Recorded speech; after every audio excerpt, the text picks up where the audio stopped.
Rebirth of the Hidden Mist Village in the Ninja World. This video is purely for entertainment and does not infringe on copyrights or laws. The rights to the novel and image belong to the original author. We do not claim ownership. Don't like waiting and want to listen to this fanfic in full now? Subscribe to our Patreon, where you'll find the best fanfics. Chapter 101, Convincing the Pharmacist, Part 2. Hearing this, Kabuto Yakushi, who was tied to the rack, couldn't help but reveal a look of surprise. Noticing his change in expression, Terumi couldn't help but whisper to Liuze next to him, "It seems that what you said before was indeed not exaggerated, and you really know him well." "Of course," Liuze replied with a confident smile. "Then, how do you want to achieve stability for me in exchange for the precious things in my hands?" Kabuto Yakushi asked curiously. Liuze didn't answer immediately, but looked at Terumi next to him and said seriously, "Can I make an effective promise for Kabuto Yakushi on behalf of the adult's will?" Terumi hesitated for a moment and slowly said, "As long as it is not a violation of principle, I will not object. However, if it is a particularly cautious issue, I reserve the right to deny it.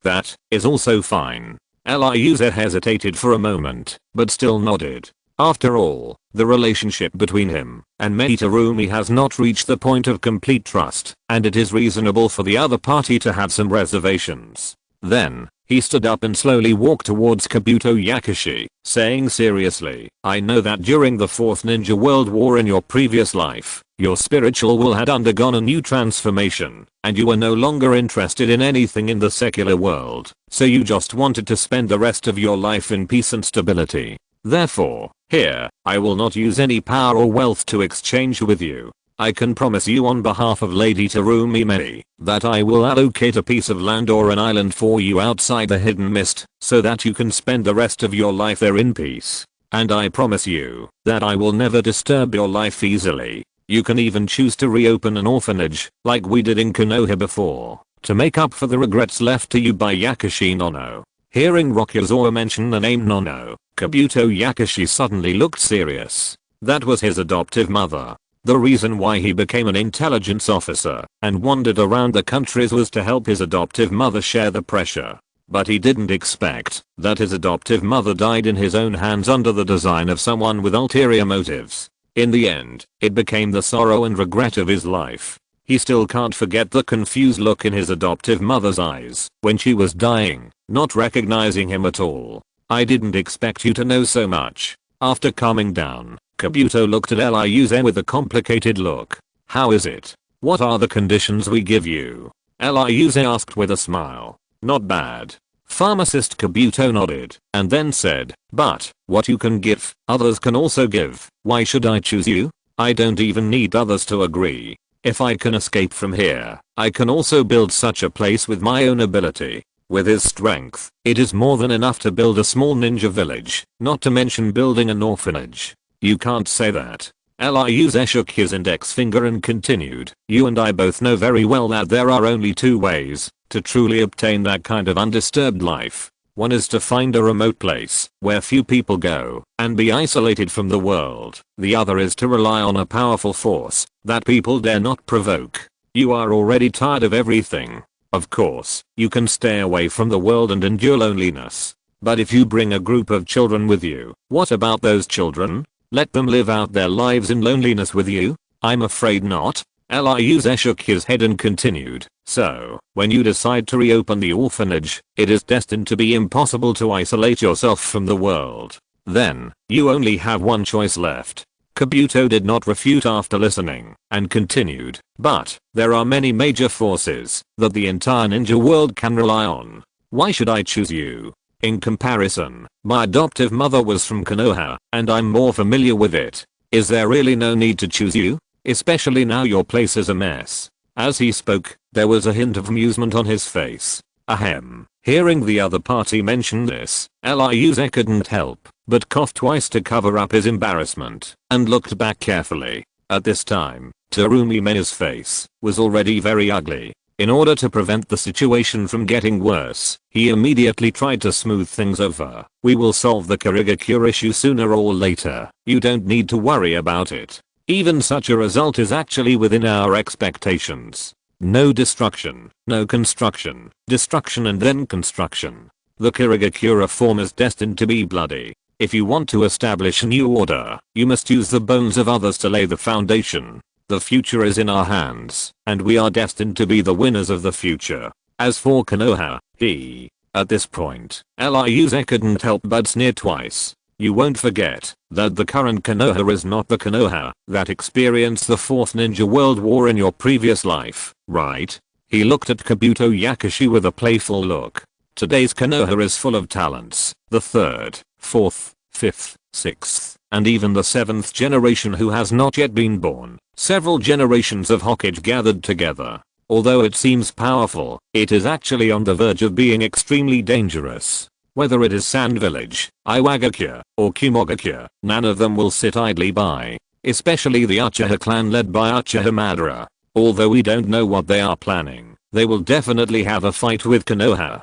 The future of Konoha is destined to be impossible to be peaceful. There is no environment for leisurely life. In comparison, the chaos in their Kirigakure is nothing. Knowing what lose meant, Kabuto Yakushi also had a serious face. Especially now that Konoha still has the insidious guy Shimura Danzo. And that old guy was the culprit who created the tragedy of his and his adoptive mother Nono. He can let go of the past and start a new life, but he can't forget the hatred of his adoptive mother. And after he kills Shimura Danzo, there will naturally be no place for him in the land of fire. He can't rely on Konoha. Seeing that Kabuto Yakushi's mood had changed, Rokuze struck while the iron was hot and said, in comparison, our water country is located overseas, and with its unique geographical advantages, it is naturally far away from disputes. Once we pacify the entire water country, life here will be more stable than on the mainland, and will not be easily disturbed. Moreover, I can assure you that I will never pry into the secrets of other villages and make things too difficult for you. That's right. Meditarumi, who had been silent all the time, also stood up and nodded. What I want most is the impure world reincarnation technique in your hand. As for the others, I don't want them. I'll think about it. Kabuto nodded, and then looked at Rokuze and tentatively said, as for what you want, I have heard about it from Kimimero. You want the data and information on our research on the corpse vein? That's right. But I also want to add some of your information on the JGO curse seal and the immortal technique. It shouldn't be too much of a chore for you, right? Rokuze replied with a smile. Chapter 102, Plotting Immortal Techniques, Part 1. Looking at the young man in front of him, Yakushi Kabuto said playfully, the information about corpse vein was originally obtained from your bamboo cutter clan. It's okay if I give it to you for free. However, you also want the information about immortal arts. Don't you think your appetite is too big? The so-called immortal arts is actually a kind of art that incorporates natural energy. As we all know, chakra energy comes from oneself, and outside of oneself, there is actually free natural energy. This natural energy is difficult to be perceived by people, so most people cannot use it. But once natural energy is used by people, it can immediately make people stronger. It is an extremely terrifying and powerful force, and its value is naturally immeasurable. Ryuze smiled slightly and said calmly, things like ninjutsu would have been very rare before the 4th Ninja World War in the previous life. However, after the 4th Ninja World War in the previous life, I believe everyone will understand the importance of ninjutsu. After all, it is the only power that can fight against the power of the Ten Tails. But the power of the Ten Tails must have the Ten Tails, and it is also unique. There can only be one Ten Tails Jinchuriki, but ninjutsu is different. Natural energy is everywhere and everyone has the opportunity to master it. Therefore, we can foresee that in the future, the entire ninja world's research on ninjutsu will be greatly enhanced. Although it is impossible to reach the point where everyone can practice ninjutsu, the ninjutsu of the future will certainly not be as rare as in the previous life. So, there is no need for you to regard the information on ninjutsu as precious. Gathering the strength of our village to study it may help you to take the practice of ninjutsu to a higher level. In the 4th Ninja World War in the previous life, the Ten Tails Jinchuriki appeared. Its ability to be immune to ordinary ninjutsu almost left everyone helpless. And ninjutsu is such a power that can break the Ten Tails Jinchuriki's ability to be immune to ninjutsu. After hearing what Liu said, Kabuto suddenly felt that the ninjutsu information in his hand seemed to be about to become a common sight and was worthless. However, he soon realized that ninjutsu was extremely difficult to practice. Even if the power of a village was gathered, it was not so easy to study. It took a lot of time. The ninjutsu information he mastered would certainly become outdated, but definitely not now. What a sharp tongue. I almost let you get lost. Kabuto shook his head with emotion. What I said is the truth. Liz continued seriously. If we had the ninjutsu information you gave us, our research on ninjutsu would definitely be faster.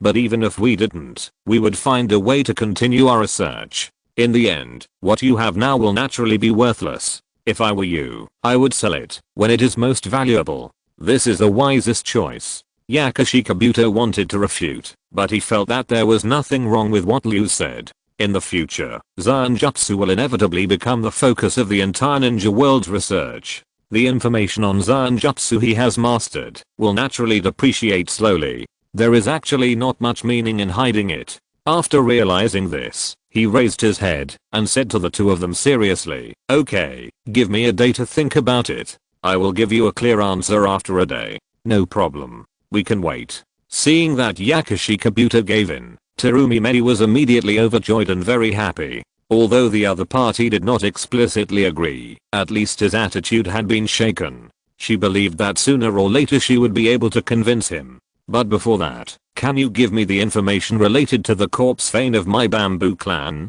Liuze asked expectantly. Yakashi Kabuto thought for a while and nodded. Okay. Just consider it as a favor for you saving me just now. Anyway, it's your clan's thing. There's no use for me to keep it. If Liuze hadn't come, God knows how long he would have been tortured by this girl, Terumi Mei. Although he can endure those tortures, it doesn't mean that he can ignore the physical pain. The other party made him feel more comfortable here, so he was naturally very grateful and returned the favor. Okay, I'll send someone to deal with this matter later. Liuze nodded, feeling extremely happy. With the data that Orochimaru had studied about the corpse vein, his confidence in solving the hidden dangers of the corpse vein naturally increased by 3 points. Then, he looked at the other person in the interrogation room and said, "Lord Terumi Mei, I think we should not disturb him for the time being, right?" "Yes, no problem." Terumi Mei nodded and followed Liuze out of the interrogation room. When they walked outside, she instructed the guards outside, "Take Yakashi Kabuto back to the prison and keep him well. Do not torture him without my order. And do not harass him at will." "Yes." The guard bowed his head and agreed, not daring to raise any objection. After arranging everything, Liuze and the other person no longer wanted to stay here and left the dungeon together. On the way back to her residence, Terumi said seriously, "If you hadn't reminded me, I would have almost forgotten about the existence of Zanjutsu. However, I have only seen Zanjutsu in the 4th Ninja World War in my previous life. I have never heard of it before, let alone how to start. If that guy Kabuto Yakashi refuses to cooperate, how should we start our research?" She had long seen the power of the Ten Tails. Although she was not sure whether the terrifying power would appear again this time, she had to plan ahead and make all preparations. Especially since Zanjutsu was already very powerful and not as unique as the Ten Tails, she was unwilling to give up studying and mastering it. Liuze thought for a while and said seriously, "The so-called Zanjutsu is a technique that integrates natural energy. And natural energy is free in every inch of space around us, but because ordinary people cannot sense its existence, they cannot use it." As he said this, he stretched out his right hand and gently grasped it in front of him, but he did not grab anything. If that's the case, without the help of the existence of those who can sense natural energy, won't we be unable to even enter the door of research? Terumi Mei was horrified. She knew that the more powerful the power, the harder it would be to master, but she never thought that immortal arts would be so difficult that only the first step would block 99% of people. "That's right." Liuze nodded and said seriously, "As far as I know, the practice of immortal arts is generally guided by immortals who have mastered immortal arts, so that others can sense the existence of natural energy and then enter the door of immortals. However, there are tens of thousands of creatures in the world, and there are always one or two favored ones who are born with immortal bodies and can sense the existence of natural energy. If Yakushi Kabuto is unwilling to cooperate, then we can only find another way and find those guys with natural immortal bodies to assist in research. Chapter 103, Plotting Immortal Technique, Part 2. I didn't expect that there would be such a miraculous thing. Terumi was extremely surprised and said, but you also said that there are tens of millions of living creatures in the world, and those who are born with immortal bodies must be rare and very rare. Where should we find those extraordinary people who are born with immortal bodies? Liuz smiled slightly and said mysteriously, I happen to know 2 people who have this special physique. Do you want to know? Hurry up and tell me. Don't keep us in suspense. Terumi's eyes lit up, and she kicked him lightly. Liuz immediately introduced. One of them is Konoha's first Hokage, Senju Hashirama, and the other is Orochimaru's subordinate, named JGO. Terumi was very excited after hearing this, but after calming down, she shook her head and said, Senju Hashirama has been dead for many years, and now I'm afraid even his bones have turned to ashes. What's more, he is Konoha's first Hokage. Konoha will never allow us to touch his body. After all the calculations, only the one named JGO is relatively reliable. Since he is Orochimaru's subordinate, I think Kabuto Yakushi, who is Orochimaru's confidant, should know him. It should not be difficult to find him. No. Liuz waved his hand and said seriously, in my opinion, it is unlikely to learn the whereabouts of JGO from Kabuto Yakushi. You have seen that guy, he has no ambitions anymore, and he only wants to live a stable life. What's more, he was originally a spy. Now he has changed his ways and hates betrayal. He will never betray his former partners again. But if we don't find that JGO, how can we start studying fairy arts? Terumi frowned. Find Senju Hashirama. Rokuze uttered the name of the ninja god, and then said, although he has been dead for many years, Konoha has never let go of the power of wood release mastered by the first generation Hokage.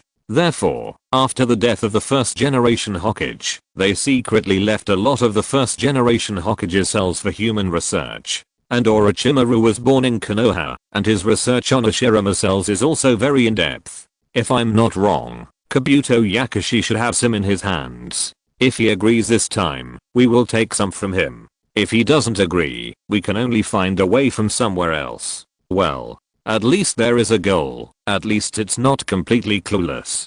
Terumi let out a long breath of turbid air. After a long while, she suddenly reacted and said seriously, why did you tell me such important information so easily? The importance of fairy arts is self-evident. Coupled with the strange characteristics of natural energy itself, if Liuz had not pointed out the key points, I'm afraid that she would have led a group of Miss Ninjas to waste several years or even decades of research without any progress. Because we are all in the same boat now. Liuz sighed deeply, and then said, if I don't share such important information with you, who else can I share it with? Besides, you also know that after I get the relevant information about the corpse bone vein from Kabuto Yakushi, I will definitely use all the strength of the whole clan to overcome the hidden dangers of the corpse bone vein. Although the fairy art is good, it is not the most urgent need for my bamboo cutter clan. Besides, our clan has limited manpower and cannot compare with you. We simply don't have the extra energy to study the fairy art. I told you this information because I also had the idea of letting you lead the research and reap the fruits of your labor. I believe that you will not hide the research results of the fairy art from me at that time, right? As he said this, he couldn't help but reveal a smug smile to the girl beside him. Ha, cunning guy. Terumi wrinkled her nose, but did not show too much dissatisfaction. Then, she rolled her eyes and suggested, since you don't have enough manpower, why don't you merge with us, study together, and pool your wisdom? Maybe we can help you completely solve the defects of the corpse bone vein. The power she controls is not just the entire Terumi clan, but also includes all kinds of Miss Ninjas who are willing to follow her outside the Terumi clan. The population base is more than 10 times that of the entire Taketori clan. Based on this difference in numbers, compared with the Taketori clan alone, the number and quality of researchers she controls are far superior to the Taketori clan. Liuze smiled bitterly and said helplessly, I know it would be better to use a stronger force to help with the research. I even proposed this to the clan early on. However, the corpse bone vein is the foundation of our clan. Once it is studied in depth, it is likely to leave huge safety hazards. Therefore, no one in the clan agreed with my proposal at all, and they all firmly opposed outsiders to intervene. That's right. I didn't think it through. Terumi Mei nodded to show her understanding. The corpse vein of the Taketori clan is different from the dissolution of their Terumi clan. The corpse vein is a kind of body alienation, which is related to the essence of life, while their dissolution is just a change in the nature of chakra. Even if someone studies their dissolution, it will only restrain their skills. But the Taketori clan is different. If someone studies the corpse vein, it will inevitably involve the root of life. Once successful, it is likely to bury the disaster of extinction. If it were her, she would not easily agree to let outsiders participate in such research. In this case, I can only wish you good luck. Terumi Mei sighed helplessly. In fact, after getting along with him these days, she still admired this acting patriarch of the Taketori clan. With this person, there is no need to worry about any trouble in the Taketori clan. But if this person is gone, she dare not guarantee that the next head of the Taketori clan will have such vision and ability. Therefore, she sincerely hopes that the Taketori clan can really solve the hidden dangers of the corpse vein. At least, before she rebuilds Kirigakure, the Taketori clan shouldn't have any trouble. At this moment, the two came to a fork in the road. That's it. If anything happens, remember to notify me. Yes, no problem. The two parted ways and went to their respective residences. However, Rokuze did not go home directly, but instead found Taketori Shinsuke was supervising the repair of the house. My lord, do you have any instructions when you come here? Taketori Shinsuke walked over quickly and asked. Yes. Rokuze nodded and said seriously, I went to the prison earlier and reached a preliminary agreement with Kabuto Yakushi.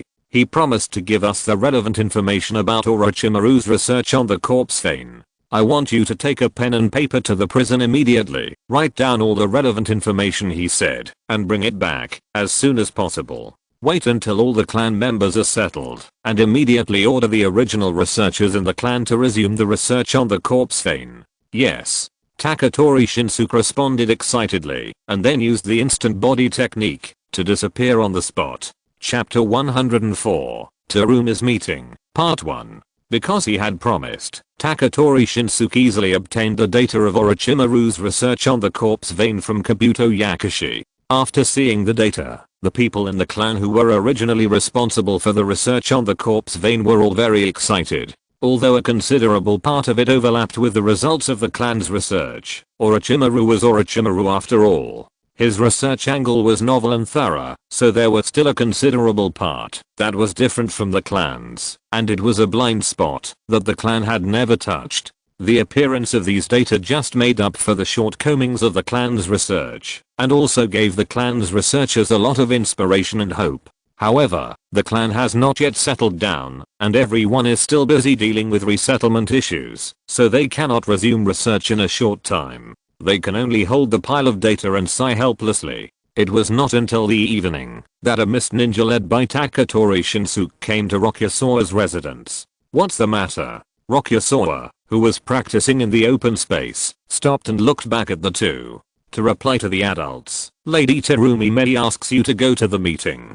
The visitor responded with his head down. Okay, I got it. Rokuze nodded and dismissed him immediately. After that, he washed up a little and took Taketori Shinsuke out of the door. Not long after, the two of them came to a mansion. That was where Terumi Mei was, and it was also the center of the reform faction. However, this mansion was not hastily built today, but it existed before they came, and it was also requisitioned by Terumi Mei, and became the center of the entire reform faction. After all, as a leader, you can't not even have a decent place to live. Otherwise, you will be underestimated and laughed at. Hello, sir. The guards at the door recognized Rokuze and the other two, and made way for them. Yes. Rokuze responded, and then took Taketori Shinsuke with big strides. Then, led by the attendants, they came to a hall. At this time, Terumi Medi sat on the main seat in the middle, and on the left and right working and Terumi clan leaders. Below her, except for the position closest to her right hand, there was still a vacancy, and 4 or 5 people were already sitting on both sides. Liuze recognized them at a glance. They were all well-known and prestigious people in the Reform faction. In other words, everyone present was a high-ranking member of the Reform faction. It seems that it is not easy for Terumi to convene a meeting this time. After secretly sighing, Liuze went straight to the vacant seat on the right-hand side of Terumi and sat down without any hesitation. Everyone present was shocked, but they did not dare to say much. They all lowered their heads and drank tea. Where there are people, there are rivers and lakes. Although they united under Terumi in the name of Reform, there were actually divisions within the Reform faction, so there were representatives like them. Now, apart from Terumi's own clan, only the Taketori clan was the strongest. Therefore, the seat in front of Terumi was originally reserved for the Taketori clan. After all, the seat sometimes represents one's own strength. Even if others wanted to sit, they were not qualified. Ahem. Seeing Liu sitting down, King coughed twice and reminded the girl next to him, "Miss Terumi Medi, most people have arrived. We can start." "Yes." Terumi Medi nodded, then glanced at everyone and said, "Everyone, I can't wait to gather everyone today, just after we settled down. I mainly want to discuss future development matters with you." Hearing this, everyone in the room immediately pricked up their ears, afraid of missing any word. Terumi Medi paused and said seriously, "Now, Kirigakure is divided into 4 parts, each doing its own thing, and the defense system of the entire water country has almost completely collapsed. According to reports from various regions, many wandering ninjas or rebellious ninjas have taken the opportunity to invade the water country, or robbed the people, or occupied islands, and have already disturbed the entire water country. Today, I even received a message from the daimyo, asking us to quell the rebellion as soon as possible and restore the order of Kirigakure." Hearing this, everyone was shocked. A thin middle-aged man opposite Liuze immediately asked, "Excuse me, sir, does the daimyo intend to entrust Kirigakure to you?" If the daimyo really meant this, it would mean that Terumi Medi had a righteous reputation and was the orthodox Kirigakure, and the other 3 forces that split Kirigakure were all rebels.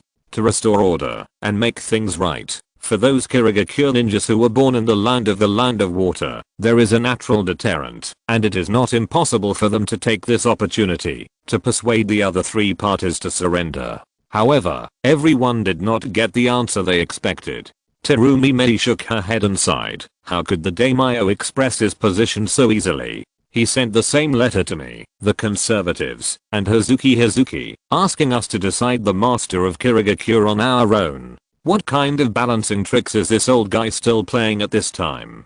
Could it be that he wants to weaken the ninja power of the land of water? The thin middle-aged man was surprised to hear this. "I'm afraid that's the case." The others also nodded in agreement. "But I think there may be other reasons." Liuze suddenly said, "Oh, does Taketori have any new ideas?" Everyone looked over. "It's not really an opinion, just some guesses." Liuze shook his head slightly, then turned his head to look at the girl who was close to him, and said seriously, "After awakening the memories of the previous life, everyone knows that Lady Terumi Medi was the 5th Mizukage in the previous life. That's why so many of us are willing to follow you. It's just that, when you came to power in your previous life, it was a long time later, and most of the people who supported you at that time, or us now, were still very young.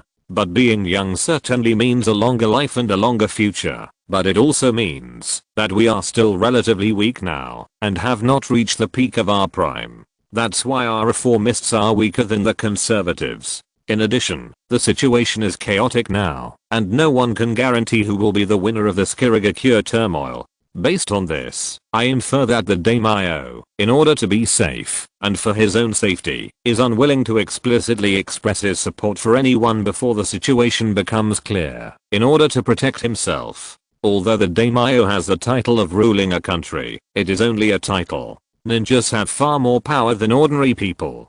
They can protect their country, but they can also pose a strong threat to the country. Any ruler will be afraid of them.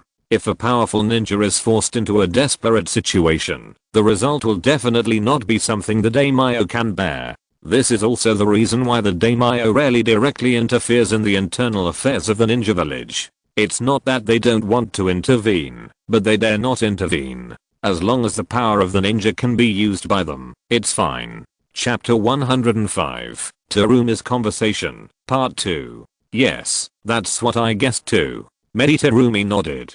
The daimyo used them as ninjas, but he was also afraid of them, so he would not easily express his position, fearing to offend any party. This is also the reason why the daimyo allowed them to do extraordinary things, break the rules, and directly draw support from the local area. If that's the case, then things will be difficult. Everyone couldn't help but sigh. The daimyo didn't express his position, and just let them fight for supremacy.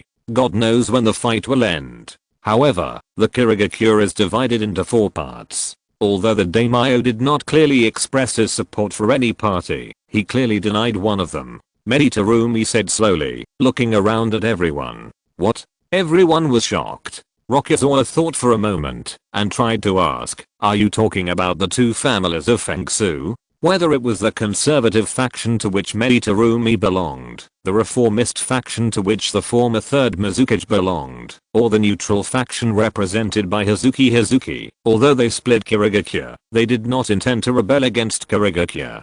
Generally speaking, everyone just has different political views, but they can't suppress each other, so the current situation has been formed. But only the 2 families of Fengsu who left Kirigakure first are different. They clearly stated that they rebelled against Kirigakure. That's right. Terumi nodded and said seriously, according to the information sent back by our intelligence personnel investigating outside, they seem to have received support from Konoha, so they want to divide the water country and set up their own faction. What? Everyone dropped their jaws in shock, and some people even pulled out their beards by accident without noticing. However, everyone present was a leader-like figure, and they soon regained their composure. A scarred young man sitting at the end said in a stern voice, I vaguely remember that they rebelled in a very strange way in their previous life, but I never understood why they did it. Now that I heard this news, I can't help but suspect that they rebelled in their previous life with the instigation of Konoha behind them.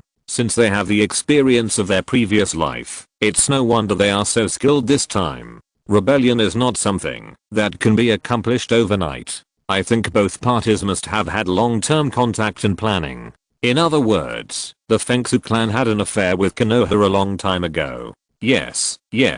They have been harboring evil intentions for a long time, and it is not just a sudden impulse. Everyone shook their heads and sighed. Terumi sat up straight and said seriously, it is also because of them that the daimyo hopes that we can wipe out the rebels as soon as possible. Maintain the integrity of the water country instead of continuing to attack each other and wasting time. So, the daimyo means that the conservatives, reformists, and neutrals temporarily put aside their past grudges and work together to kill the group of rebels from the wind and snow tribes. Ryuze turned his head and looked at the girl next to him. Yes, that's what the daimyo means. Terumi nodded. But the 3 parties are not united. If we are not careful, we may be killed by others. How can we cooperate? The thin middle-aged man shook his head with a melancholy face. This is not malicious speculation, but a fact. Take their reformists for example. If there is a chance, they naturally don't mind taking care of the other 2 enemies by the way. As for whether the wind and snow tribes can be wiped out, it doesn't matter. As long as they can complete the unification of the mist, no matter how much a group of dead people cry out for injustice, no one will come out to seek justice for them. This is the cruelest reality. That being said, we can't just do nothing. They are traitors after all. Ryuze also sighed. Although they knew it was impossible to cooperate with the conservatives and neutrals, they still had to be careful not to give people any reason to criticize them, so as not to lose the hearts of the people. If they lose the hearts of the people, the problem would be serious. Yes. Terumi glanced at him and nodded. So I decided to send out a small group of ninja troops to harass the outer areas of the areas occupied by the Fengsu clans and eliminate their manpower bit by bit. When we find the right opportunity, we will consider joining forces with the other 2 parties to fight them. This is a very safe way to deal with it. The scarred young man nodded, and the others followed suit without any objection.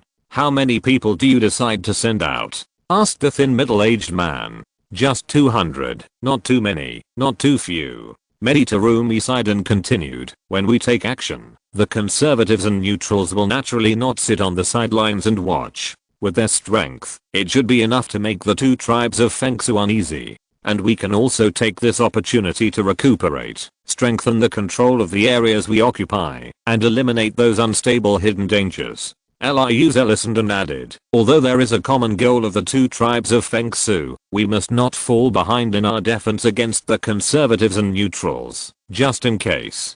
By the way, we can send someone to contact the neutrals, and see if we can win them over. At least, we must not let them be won over by the conservatives. That's right, we must not let the neutrals be won over. Everyone nodded in agreement.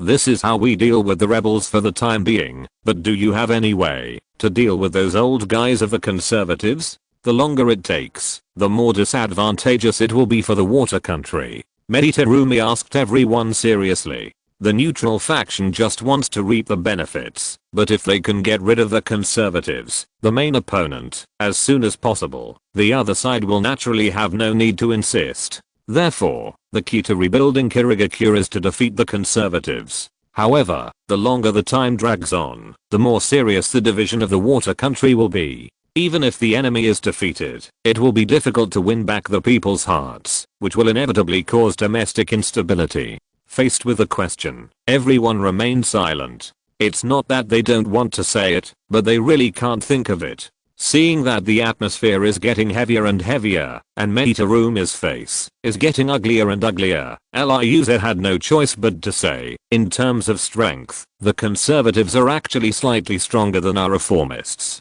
If the two armies really fight hard, we actually have little chance of winning. It can even be said that, even if we win by chance, it's probably just a miserable victory, and in the end it will only benefit the neutrals who sit on the mountain and watch the fight. I know all this, so I want everyone to think of a way to win safely, and reduce our casualties. Seeing that someone finally spoke, Meditarumi's face finally looked better, but only secondarily, because she didn't hear what she wanted. It's not that there are no methods, but they are not easy to implement. Liuze sighed and said, tell me about it.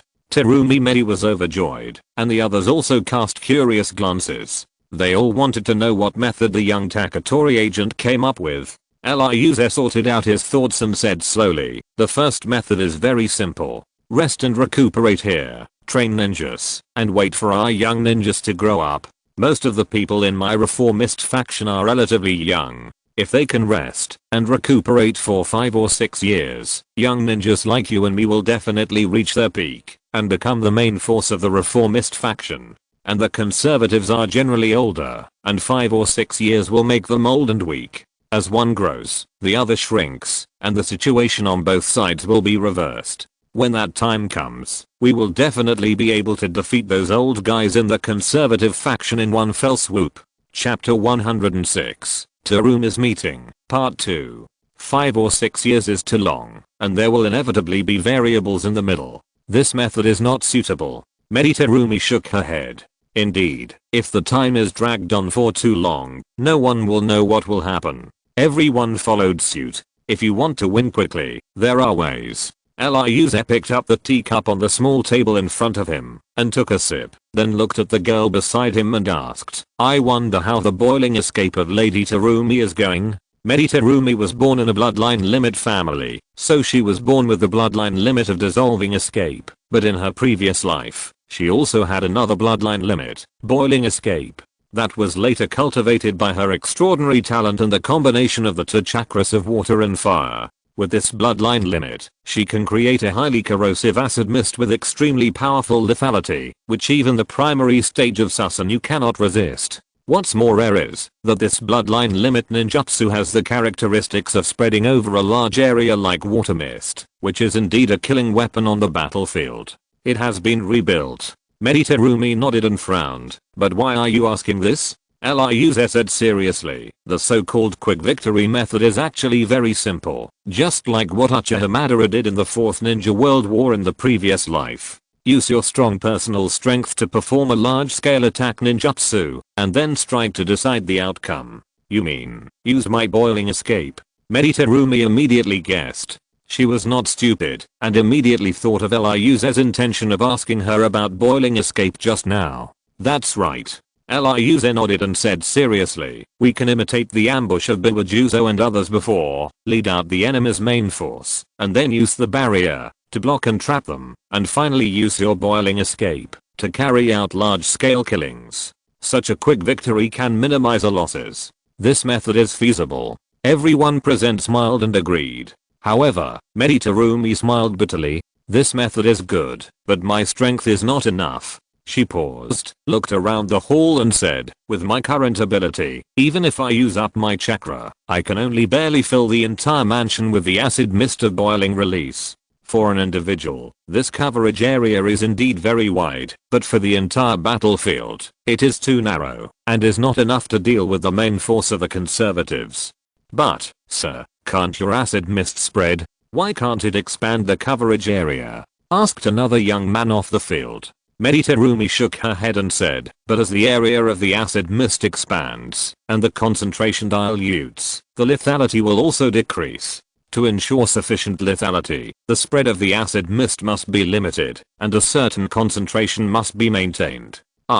Hearing this, everyone couldn't help but feel a little discouraged. What's more, even in my prime, I dare not say that I can directly destroy a ninja army of more than 1,000 people with boiling release. Meditarumi sighed again. The strength of ninjas lies in their mobility and flexibility. They have strong individual combat capabilities, so they usually work in small teams. Even in large-scale combat, they are dispersed and do not fight the enemy in dense battle formations. A ninja unit of 1,000 people, even if trapped by a barrier, will not occupy a small area, at least comparable to the area of her 10 mansions. The conservatives can mobilize at least more than 3,000 ninjas, and the space occupied by these 3,000 people is even larger. With her chakra, even in her heyday, she cannot use the acid mist of boiling escape to cover such a battlefield. Unless the enemies are gathered one by one like chicks in a cage, and then boiling escape is used, or they can be killed in one blow. But such a situation is simply impossible to achieve. Even if they are trapped by a barrier, it is impossible to gather people to such a dense degree. Since the strength of a single person is not enough to reverse the entire battle situation, we can only start from the overall situation and accumulate strength in order to defeat the opponent. Eliuse also sighed. Yeah, that's the only way. Everyone agreed, sighing with emotion. Meditarumi was unwilling to see this, but she was also helpless. After all, that was the fact. Suddenly, as if he had thought of something, Eliuse said solemnly, we don't have the kind of powerful individuals who can directly turn the tide of the battle, but the conservatives do. We must strengthen our defense. If they suddenly attack us, I'm afraid everything will be over. Who is it? Meditarumi's heart suddenly trembled. The others also cast astonished glances. Kuro Tachibana Yakura Eliuse uttered the man's name word by word. Hiss. Hearing this, everyone took a breath of cold air, and even Meditarumi, who was sitting in the main seat, couldn't help but tighten the corner of her clothes. Because Kiruta Yakura is the three-tailed Jinkriki, and he is also a perfect Jinkriki who can fully mobilize the power of the tailed beast. In terms of individual combat power, Jinkriki is strong, but not to the point where no one can stop him. Only a few dozen Ali Jonin are needed to deal with him. But the problem is that the tailed beast itself has an extremely terrifying amount of chakra, and the Jinkriki and the tailed beast are one, which means that the Jinkriki can also use that huge amount of chakra. For ninjas, chakra is the source of all power. With sufficient chakra support, even the most ordinary techniques can achieve incredible results. For example, the common water escape technique, Great Waterfall technique. If ordinary people do not have enough chakra, they cannot create a large water impact like a waterfall. It is enough to form a small river-like impact, which has almost no destructive power. But if the chakra is sufficient, the water created will inevitably be endless, overwhelming, and unstoppable. Therefore, the amount of chakra determines the range of the technique. The tailed beast also has a trick of compressing chakra and attacking with concentrated energy bullets, which is called tailed beast ball. Based on their own huge amount of chakra, they can use this tailed beast jade to exert extremely terrible destructive power, and even raise a small city to the ground. If Goji Yagura attacks alone, and shoots a tailed beast jade into the angry sea city when they are not prepared, I'm afraid that nearly 80% of the people in the city will be killed on the spot. The thin middle-aged man swallowed his saliva and said in a hoarse voice, "The destructive power of the Jinchuriki is too terrifying, and we must strengthen our defense against him."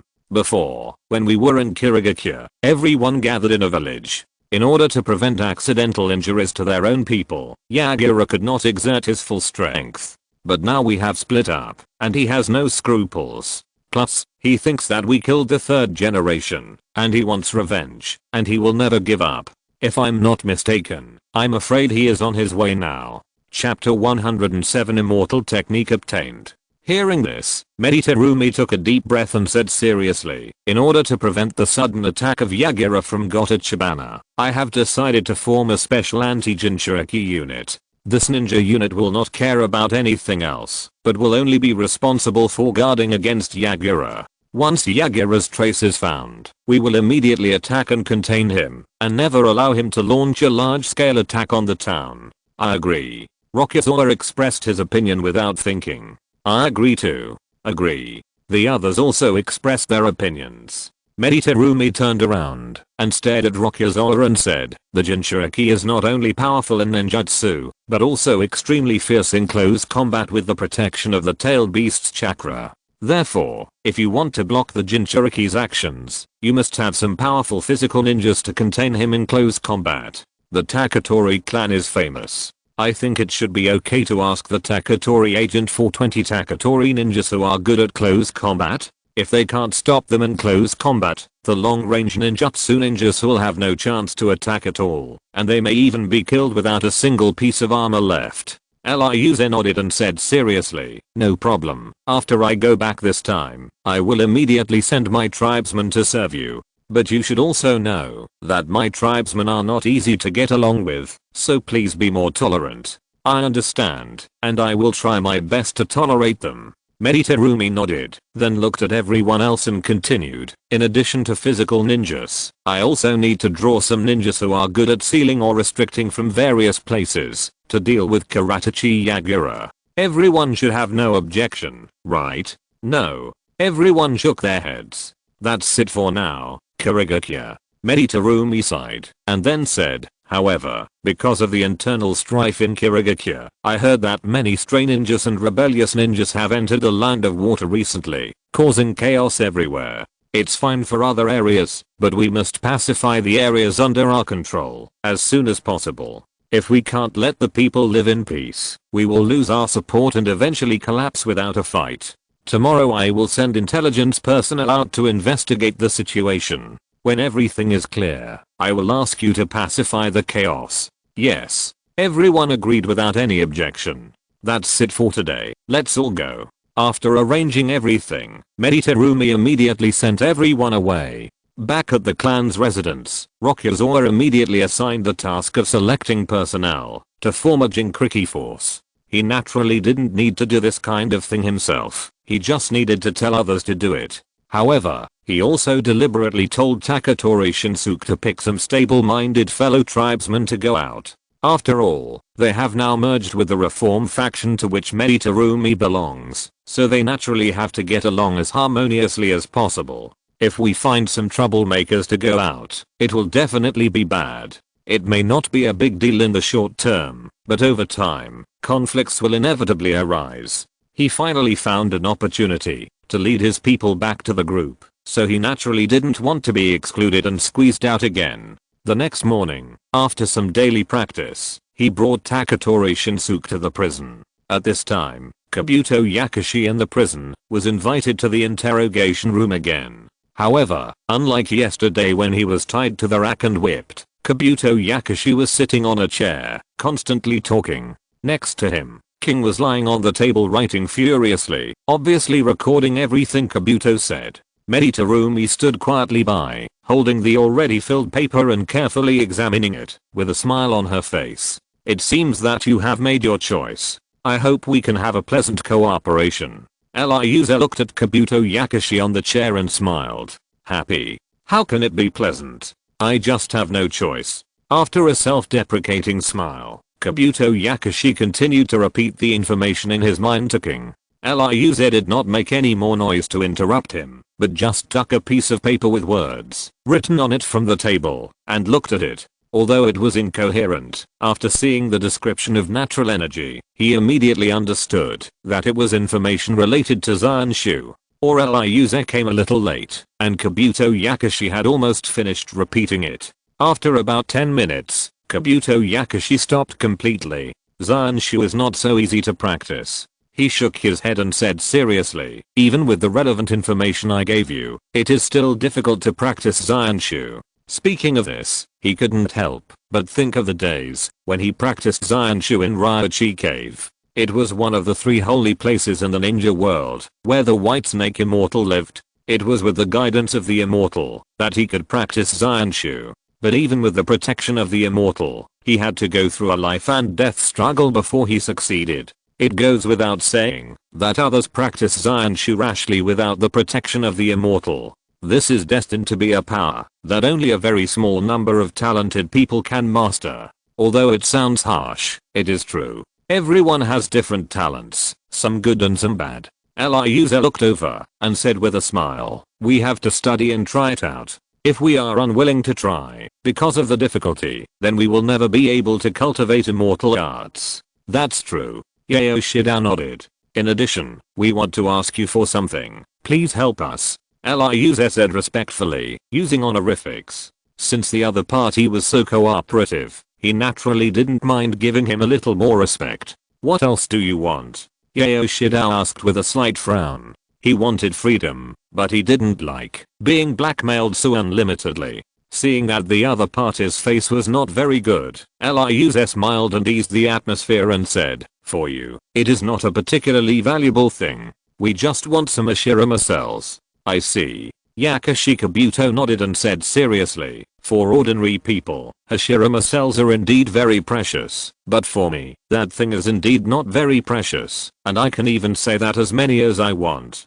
Ashirama cells themselves have extremely strong life activity, so after Orochimaru got them, he easily cultivated a lot of them. Even in his previous life, Orochimaru used Ashirama cells to create a special arm for Danzo with countless Sharingan inlaid. As Orochimaru's confidant, he naturally saved some Ashirama cells for a search. Okay, I can give you some. Yakushi Kabuto immediately agreed.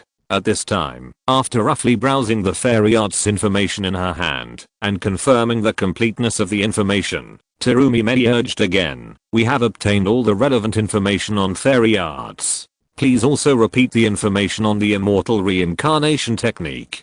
Compared with the fairy arts that are very dangerous to practice, she actually values the immortal reincarnation technique more. Because this is a powerful technique that can directly revive the dead and turn them into undead soldiers, and there is no risk for the practitioner. If she can master this trick and revive some powerful ninjas to help fight, defeating the conservatives will be just around the corner. Chapter 108, Obtaining the Divine Land Again. Seeing the unconcealable joy on Meditarumi's face, Kabuto Yakushi immediately understood everything and couldn't help laughing. If you want to use the immortal reincarnation technique to pacify Kirigakure, I advise you not to count on it. Why is that? Meditarumi put down the fairy arts information in her hand, quite puzzled. Changing his sitting position, Kabuto Yakushi said slowly, although the practice of the immortal reincarnation technique is not as dangerous as fairy arts, it can even be said that there is almost no danger, but the practice of this technique itself is extremely difficult. Even among the many secret arts I have mastered, this is the most difficult one to practice, no one else. Why? Meditarumi asked hurriedly. Because this technique is based on yin-yang escape. Kabuto Yakushi raised the corner of his mouth and showed a smug smile. Being able to practice the immortal reincarnation technique is also one of the proudest achievements in his life. Yin-yang escape. No wonder, no wonder. Liuza, who was also in the interrogation room, had a serious face. He remembered that the immortal reincarnation technique was created by the second Hokage, Tobirama Senju, and has been shelved by Konoha since the second generation. There are two main reasons. First, it is extremely difficult to practice.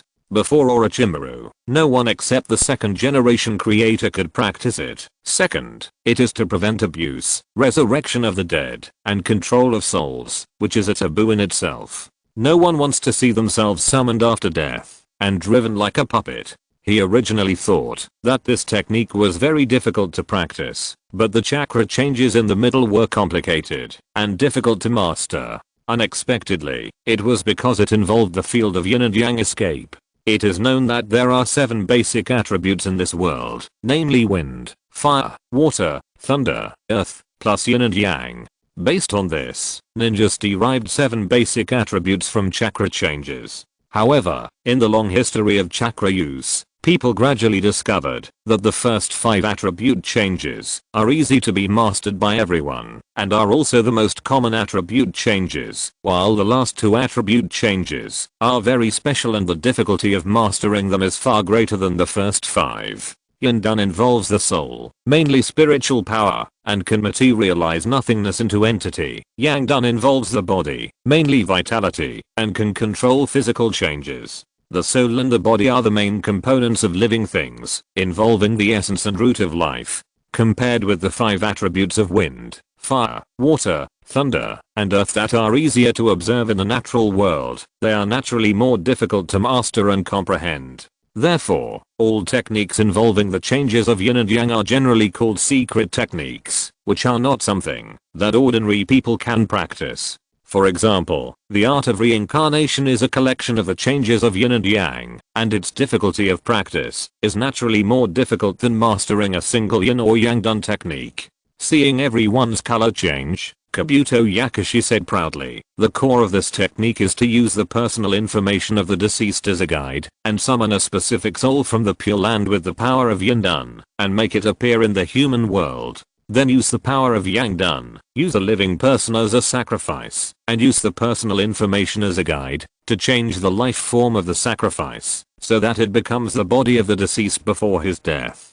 Finally, with the help of the power of yin and yang, the soul and the body are merged to completely resurrect the dead. This is the immortal reincarnation technique. After listening to Kabuto Yakushi's narration, Meditarumi also understood the difficulty of practicing this technique. But it is difficult, but it does not mean that she will give up. Especially this technique has a powerful power to turn the tide of the battle. Even if it is used for collection, it is good. No need to say more. Please repeat the detailed information of the immortal reincarnation technique, Mr. Kabuto. Meditarumi urged seriously. No problem.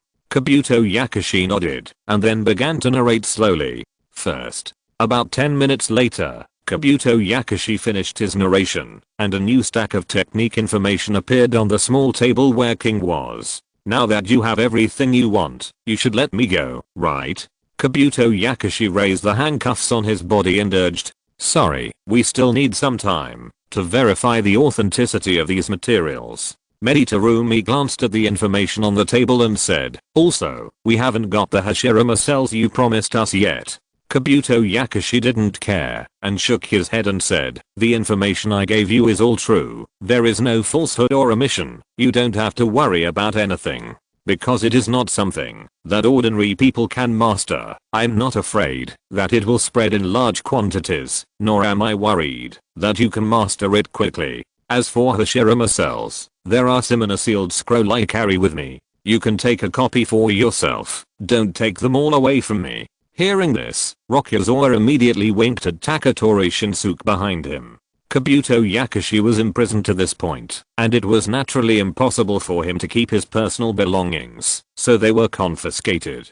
Taketori Shinsuke understood and left the interrogation room immediately. Not long after, he came back with a small pile of miscellaneous items. Among them were kunai, shuriken, potions, scrolls, and so on. After checking them, Liuzen immediately took out 2 sealing scrolls, one red and one blue, and handed them to Kabuto Yakushi. Excuse me, which sealing scroll is it? He asked softly. The red one. The third sealing area from the left is the sealed Hashirama cells.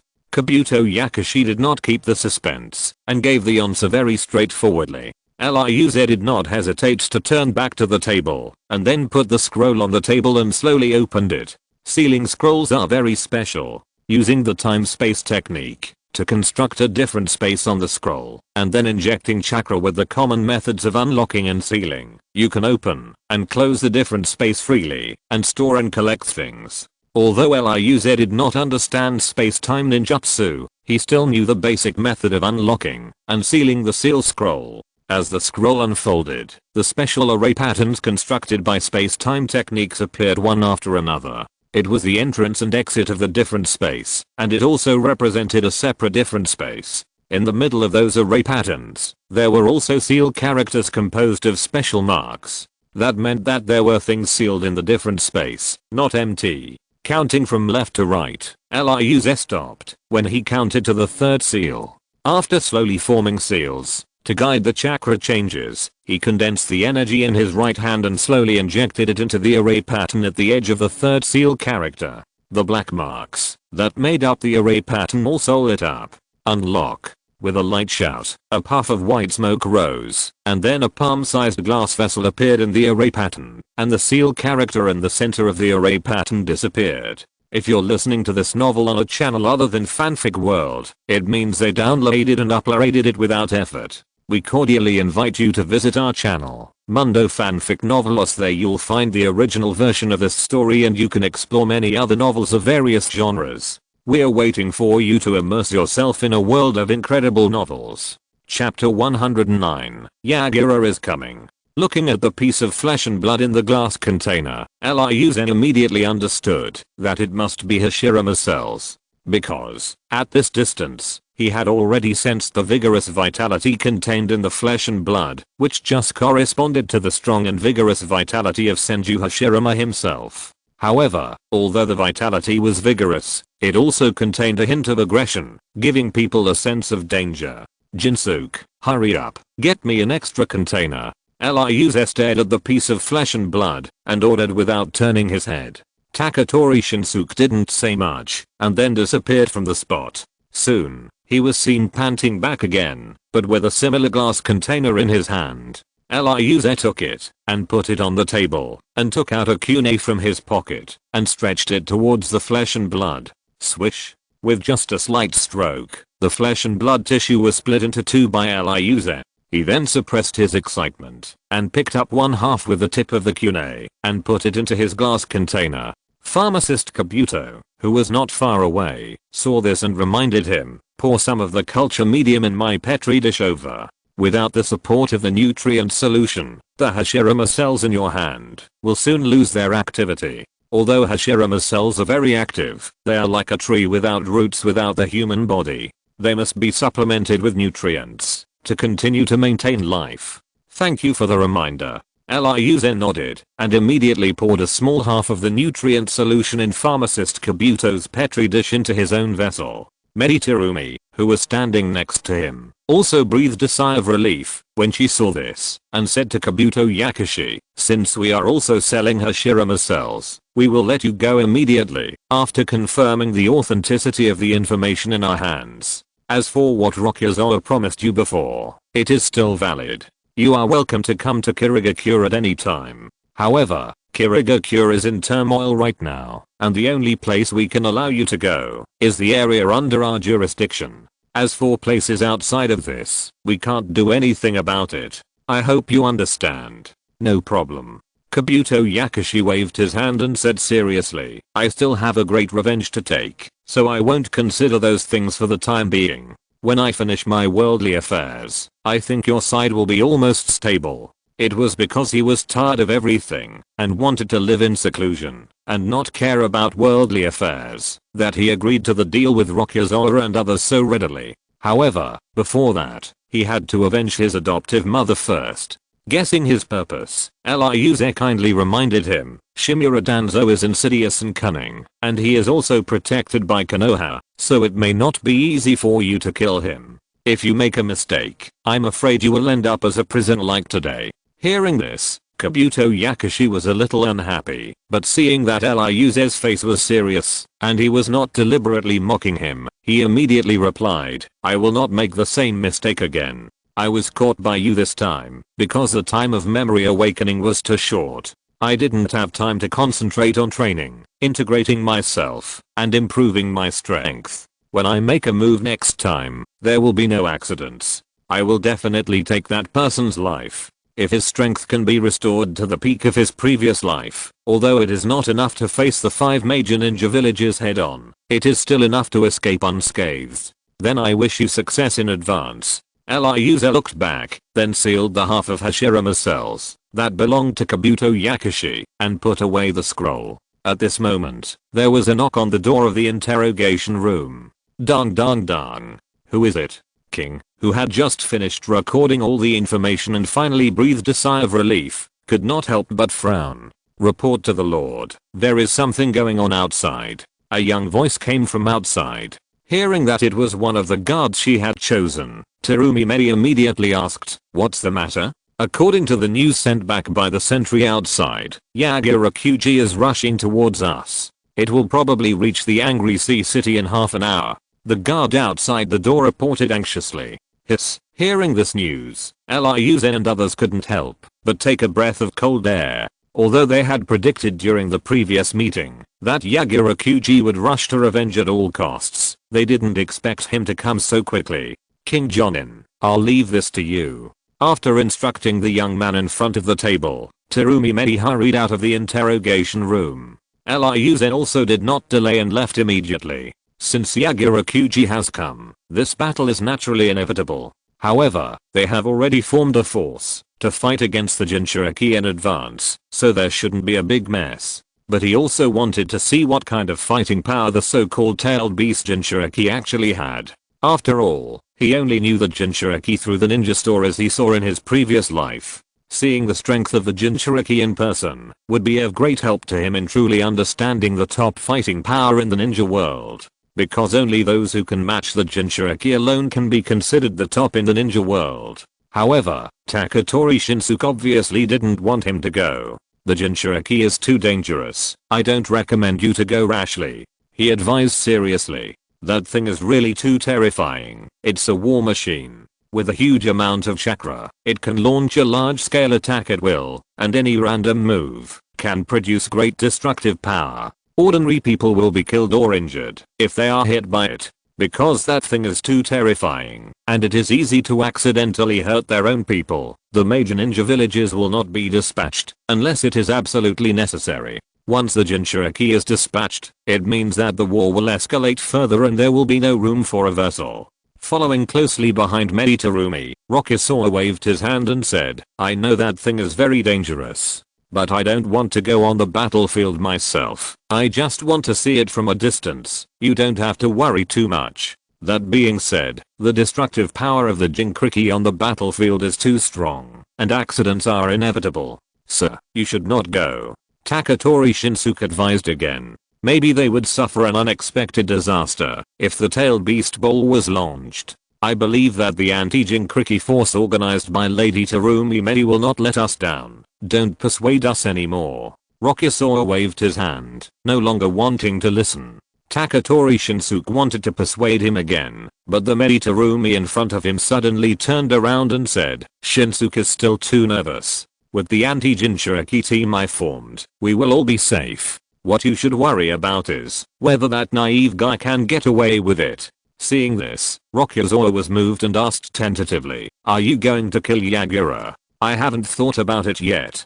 Terumi sighed and said, "After all, he is a Jinchuriki. His role in the war is too great. But if he can't be used by me, and instead threatens our safety, then I will have to be rude to him. Of course, if they can capture him alive, I will still let them try their best to capture Yagira Kuratachi alive." Chapter 110, Be on Guard. As they were talking, the group had already walked out of the prison below. Which direction did the enemy come from? Terumi asked the guard in front of her. "Southwest." The guard pointed in a direction and responded, "Southwest." Terumi was stunned for a moment, then laughed. "I didn't expect that guy to know how to go around and attack us from the side." The conservatives retreated to the northwest, so their defense and vigilance in the northwest were the strongest, and the deployment in the directions of the other two factions was slightly weaker. Ryuze shook his head and said, although that guy is simple-minded, he is not a fool. It is normal for him to bypass the northwest direction, where our defense and vigilance are the most stringent. It is precisely because of Yagura's simple nature that he was recognized by the three-tailed beast and became a rare perfect Jinkriki in his previous life. The so-called perfect Jinkriki means that the tailed beast is willing to lend its power to the Jinkriki, will not do anything to hinder it, and will also take the initiative to help in battle. It is a bit like the state of two souls in one body, but this requires both parties to recognize each other and open their hearts to accept each other completely. It is difficult for people to have complete trust, let alone between people and beasts. You know, it is precisely because of the desire for the powerful chakra of the tailed beasts that people forcibly seal the tailed beasts in the bodies of the Jinkriki, treating them as a huge source of chakra to be extracted at will. Based on this point, the status of the Jinkriki in the tailed beasts has been unequal from the beginning. In the eyes of most people, the tailed beasts are just beasts with huge chakra, and they should be driven like livestock. However, although the tailed beasts are not human, they have quite high intelligence, just like humans. Being treated unequally and driven like livestock, they are naturally unfair, and therefore extremely hostile to humans. For this reason, the relationship between the Jinkriki and the tailed beasts is generally very bad. While the Jinkriki uses the power of the tailed beasts, they must also guard against the backlash of the tailed beasts. Like Yagura, the situation where the Jinkriki and the tailed beasts live in harmony and help each other is actually very rare, and it can even be said to be very rare. There are only a handful of such cases in the entire history of the Jinkriki. Forget it. Meditarumi waved her hand and said calmly, no matter which direction he comes from, since we have discovered him in advance, his surprise attack this time is doomed to fail. As she spoke, she quickened her pace. Rokuze and his companions also followed quickly and soon left the city, finally stopping on a hill about 2,000 meters outside the city. Sir, the anti-Jinchuriki troops are already on standby on the plain below, ready to fight against Yagura. The guard who led the way pointed to the bottom of the mountain and said. Meditarumi looked around and nodded. Not bad. This place is far away from the town, and there are no villages nearby. It is the perfect battlefield to fight against Yagura. Rokuze and his companions also looked down, wanting to see the situation and personnel arrangements of the anti-Jinchuriki troops, but unfortunately, because the distance was too far, and the vegetation on the plain was dense, no one could be seen at all. I just don't know how long it will take for Yagura to arrive here, Taketori Shinsuke said with some concern. He believed that the anti-Jinkriki unit specially organized by Meditarumi would definitely be able to deal with Yagura Kyujitsu, but if the other party did not show up, it was very likely that other changes would occur, which would make him unable to completely rest assured. After silently calculating the time it would take for him and his men to come out of the dungeon, Ryuze said seriously, according to the previous report, Yagura Kyujitsu will arrive here in about 10 minutes. However, if he is in a hurry to take revenge and speeds up, he should arrive even faster. It took them about 10 minutes to get here from the dungeon, plus Yagura Kyujitsu himself took 10 minutes to move forward, so Yagura Kyujitsu only had 10 minutes left to go. In that case, let's wait patiently. Meditarumi nodded, but her eyes were only fixed on the plain below, fearing that she would miss any exciting moments. 1 minute, 2 minutes, 3 minutes. Time passed by, and the anti-Jinkriki unit members hidden in the dense forest on the plain were sweating. This was their first time dealing with a Jinkriki, so it was inevitable that they were a little nervous. At this moment, the sensory ninja in charge of the alert sensed a powerful chakra wave coming from afar. The chakra wave was extremely violent and aggressive, especially the amount contained in it was extremely huge.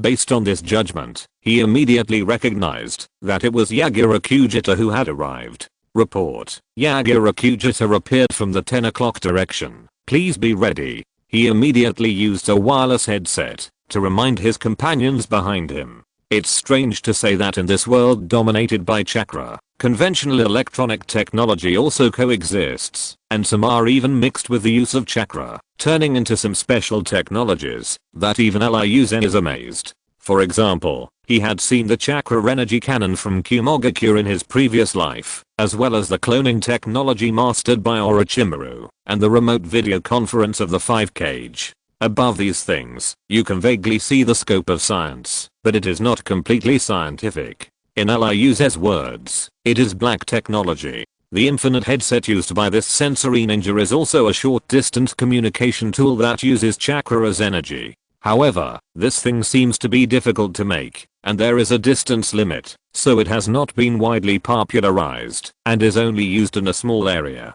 After receiving the news from the front, the 20 bamboo ninjas immediately prepared for battle, and then rushed towards the 10 o'clock direction. As physical ninjas, they are the first line of defense to block and entangle Yagura, so they cannot dodge, and must resist the enemy's offensive to create opportunities for the ninjutsu ninjas in the rear. Many ninjutsu ninjas also set off together, but they deliberately slowed down, and fell behind many bamboo ninjas. This is a tactic they prepared to deal with the Jinchuriki early in the morning. In terms of defensive ability, ninjutsu ninjas are generally not as good as physical ninjas.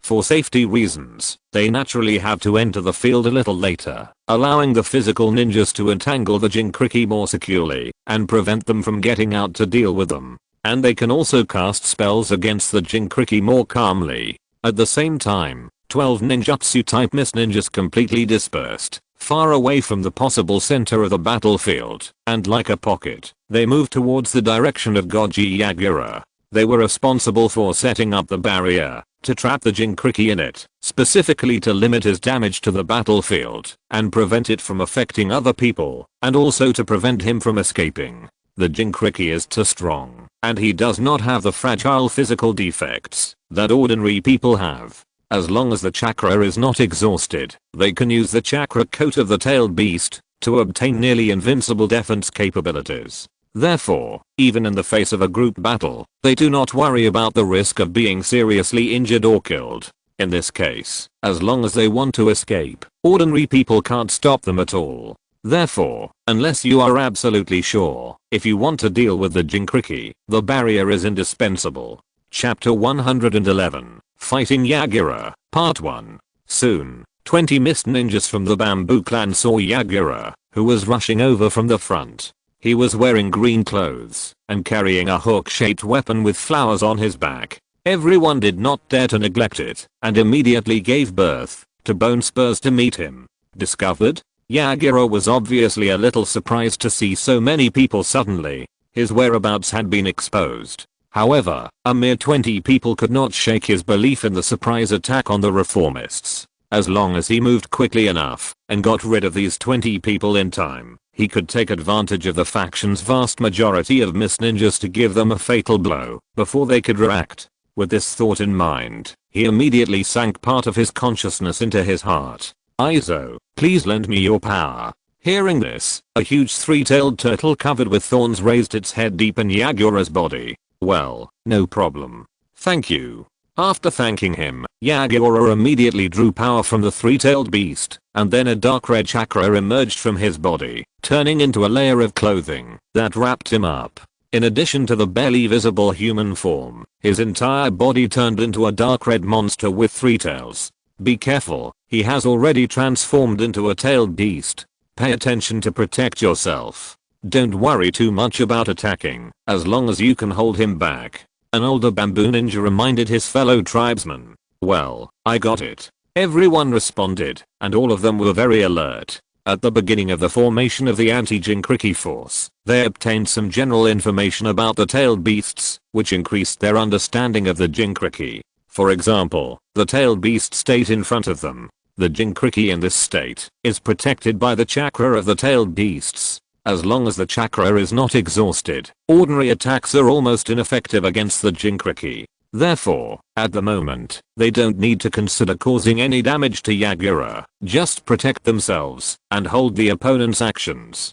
Seeing that the distance between the two sides was less than 10 meters, 20 bamboo ninjas began to prepare to cast spells. However, Yagura, who had a huge amount of chakra, was faster. Because he had a huge amount of chakra to spend at will, he did not need to consider converting chakra to cast spells, and he only needed to use his power to overwhelm others. He gathered chakra behind him, and 3 dark red tails suddenly stretched and grew larger, lashing at everyone like 3 whips. Be careful, the bamboo ninja in the front only had time to shout, and the whole person was whipped away by the suddenly stretched tail. Another fellow ninja who was slightly behind him was reminded, but he had no time to dodge, so he could only stimulate bone spurs to strengthen his defense. However, the whipping power of the tail was extraordinary, and it instantly broke the bone spurs on his body, and then fell on his body. Wow, he suddenly felt a chill in his chest, and he couldn't help but spit out a mouthful of blood, and the whole person flew out. Others who were attacked by the dark red tails were no exception, and were all blown away, seriously injured. However, Yagura only had 3 tails after all, and the crowd was scattered, and not very concentrated, so the sudden attack only repelled 7 or 8 people, and more than a dozen people continued to rush towards him. Corpse Feign Dance of Early Ferns. Corpse Feign Dance of Early Ferns. At this time, the other bamboo ninjas who were not attacked also successfully performed the technique, and launched a counterattack.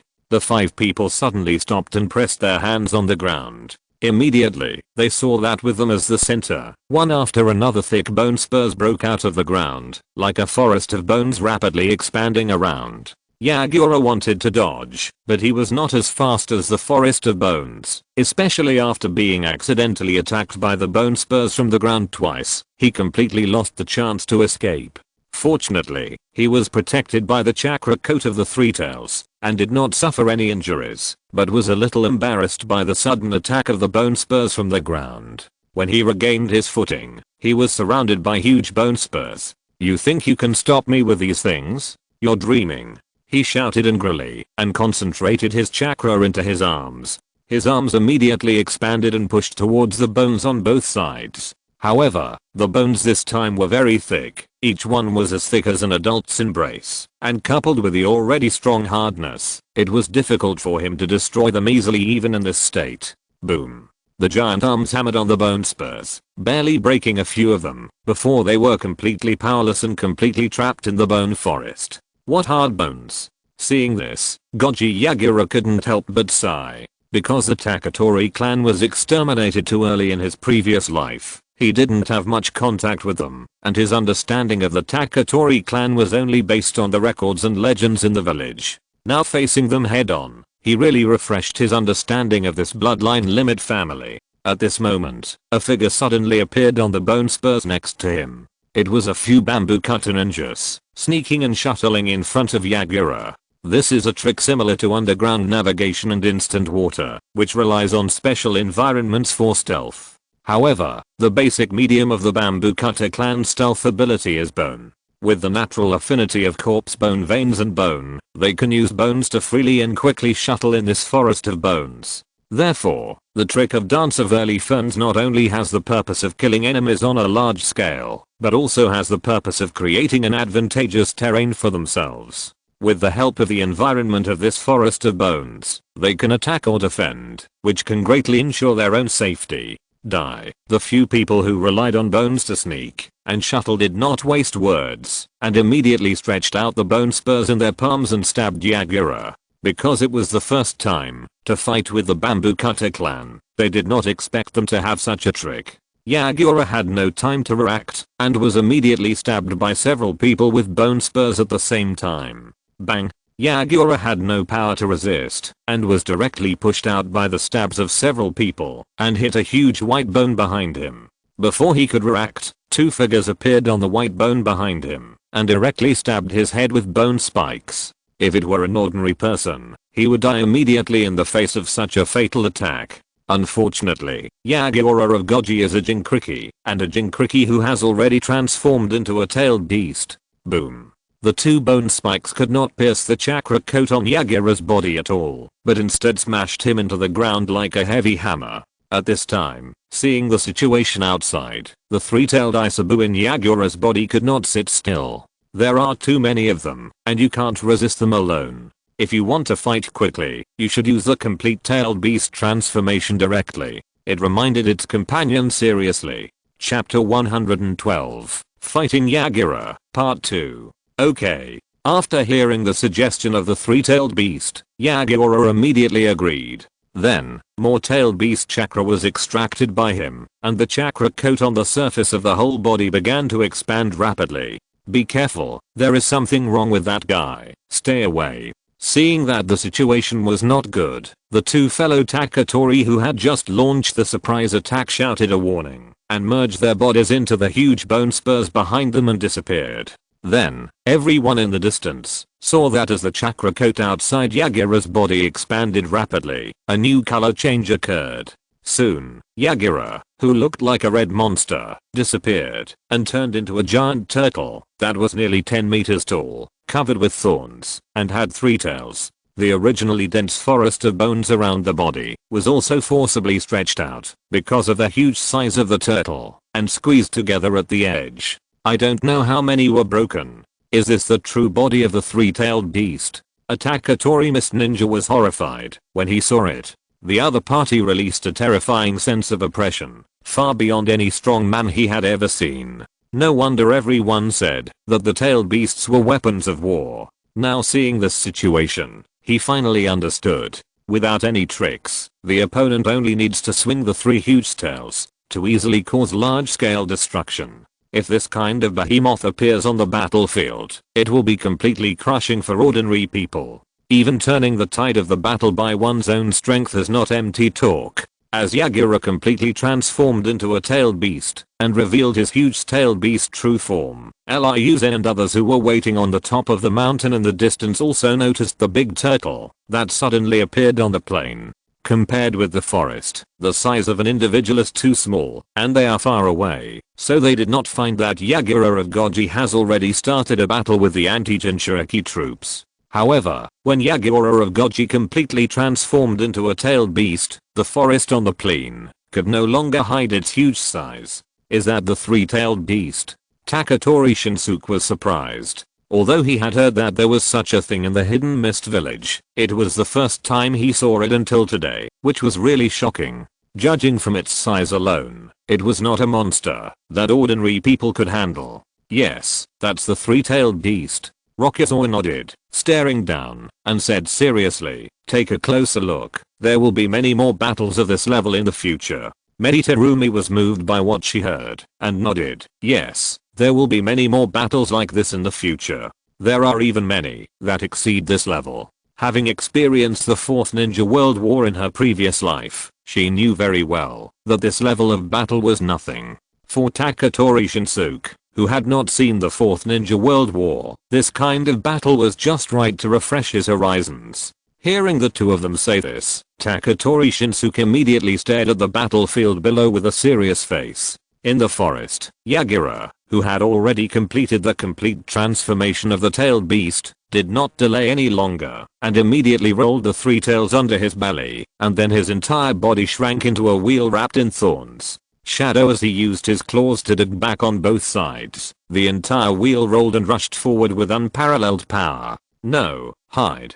The Taketori Mist ninja, who had half of his body exposed outside the bone spur to check the situation, felt his scalp tingling when he saw it, and then he retracted the bone spur without looking back, and fled to the distance. The size of the Isage is really too big. Such a huge body must also have great power. Combined with its own terrifying weight, even such a simple collision has extraordinary destructive power, which is absolutely beyond the ability of ordinary people to resist. However, he did not need to remind him. The moment he saw the wheels rolling, all the Taketori ninjas changed their faces and used the bone spurs to move and avoid. Rumble. With the powerful power of the tailed beast and the huge weight of Isage, the bone forest was completely crushed, and the surrounding trees were also broken together, and a huge passage was forcibly crushed in the dense forest, which was clearly visible even to Liu's and others who were watching the battle from a distance. However, the bone forest created by more than a dozen Taketori Mist ninjas at the same time was not completely useless.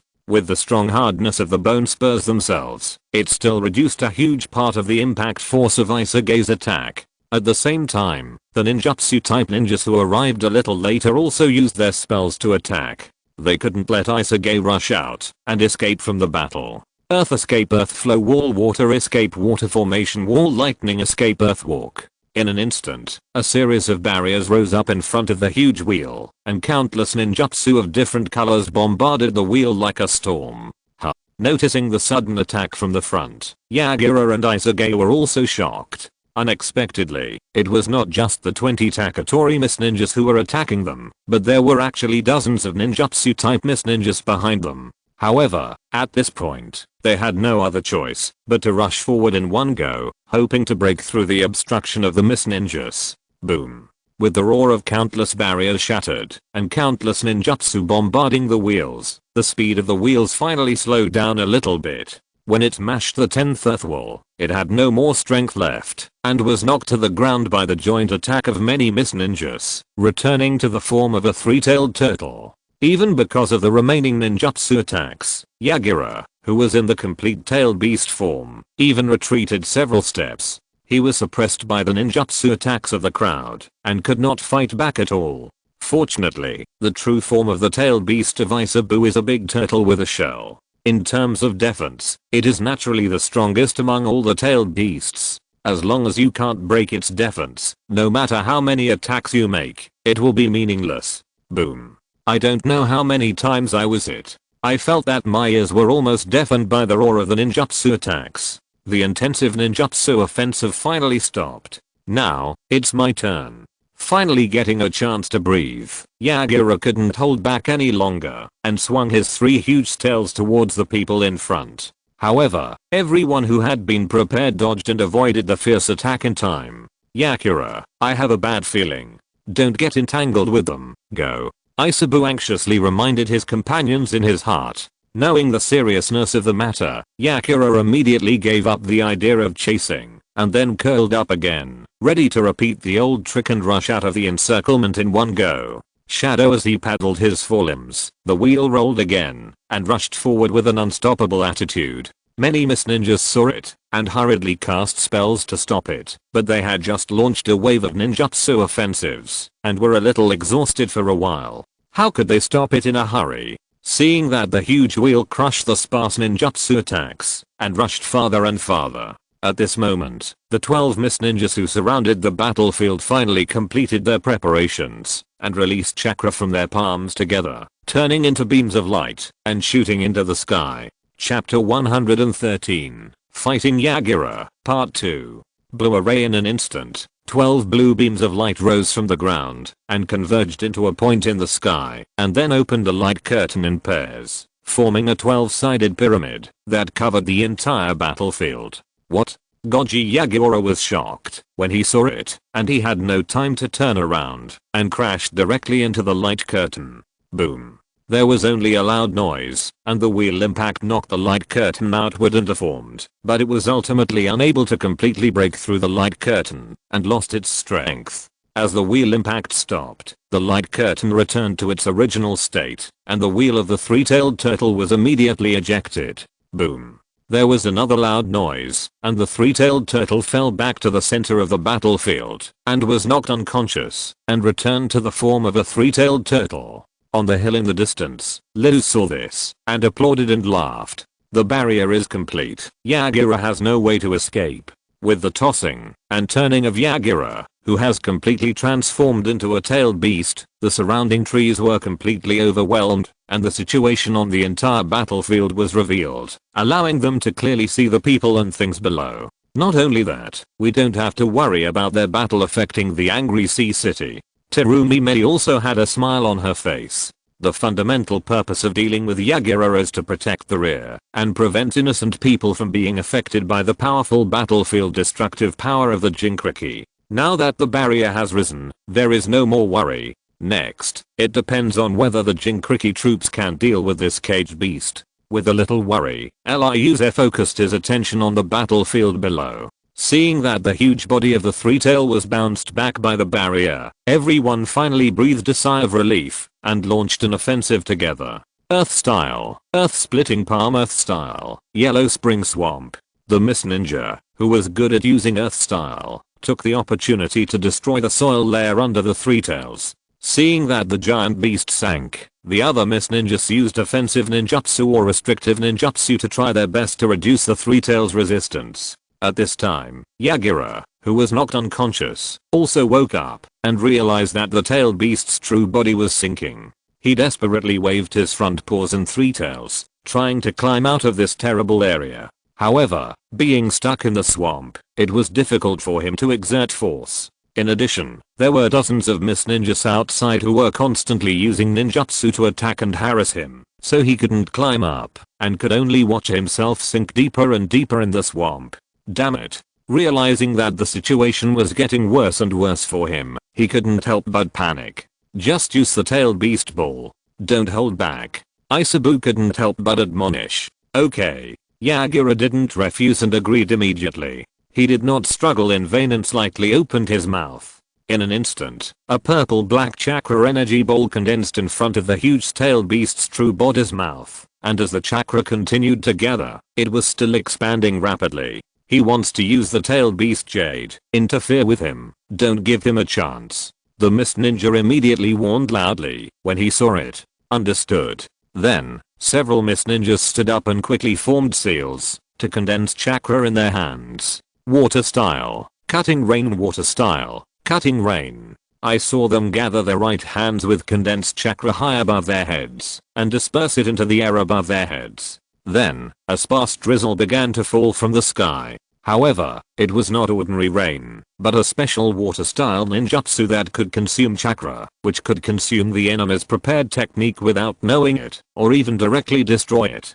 Shrouded in such a drizzle, the energy bullet that was originally expanding rapidly in front of the three-tailed beast's mouth suddenly stopped expanding, and there was a faint momentum of shrinking. Oh no, it's Kasame. Yagura was slightly stunned and immediately recognized that it was the water escape technique of Kirigakure. There is no way to continue to accumulate the tail beast ball, just release it directly. Isabu was also helpless when he saw it. It also knew this water escape technique, and it was shrouded in this rain, and it was impossible to accumulate chakra. If it didn't quickly release the small tail beast ball that had been accumulated, it would probably be completely consumed. That won't work either. It won't play much of a role. Yagura rejected his companion's suggestion and opened the mouth of the tail beast's true body and bit the small tail beast ball directly into his mouth. There are two ways to use the tail beast ball. Generally, it is thrown directly, and then a large-scale explosion and destruction effect is formed in the distance. Another way is to bite it in the mouth,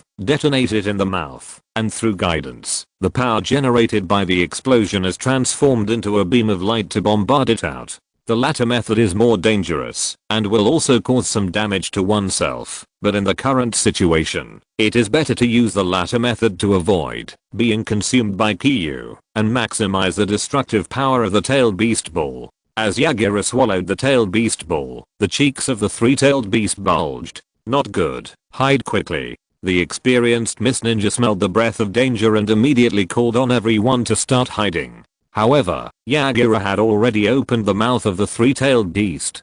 Tail beast ball in an instant, a red light shot out from the mouth of the three-tailed beast. Under his intentional control, it instantly blasted the ground in front of him, and like a blade of light, it blasted the barrier light curtain not far away. Unfortunately, because of the interruption of charging, the destructive power of Yagura's attack was much worse than that of a complete tail beast ball. The beam of light blasted on the barrier light curtain, only blasting it outward like a bubble, but still failed to really blast it open. However, although it was impossible to directly blast the barrier light curtain, it did not mean that this attack had no lethality. On the contrary, the lethality of this attack was still very strong. Several unlucky Miss Ninjas failed to dodge in time and were hit by the beam. They instantly turned into several charred corpses lying on the ground, and their faces could no longer be distinguished. On the hill not far away, Liu's sighed with emotion. What a pity, several Jonins are gone just like that.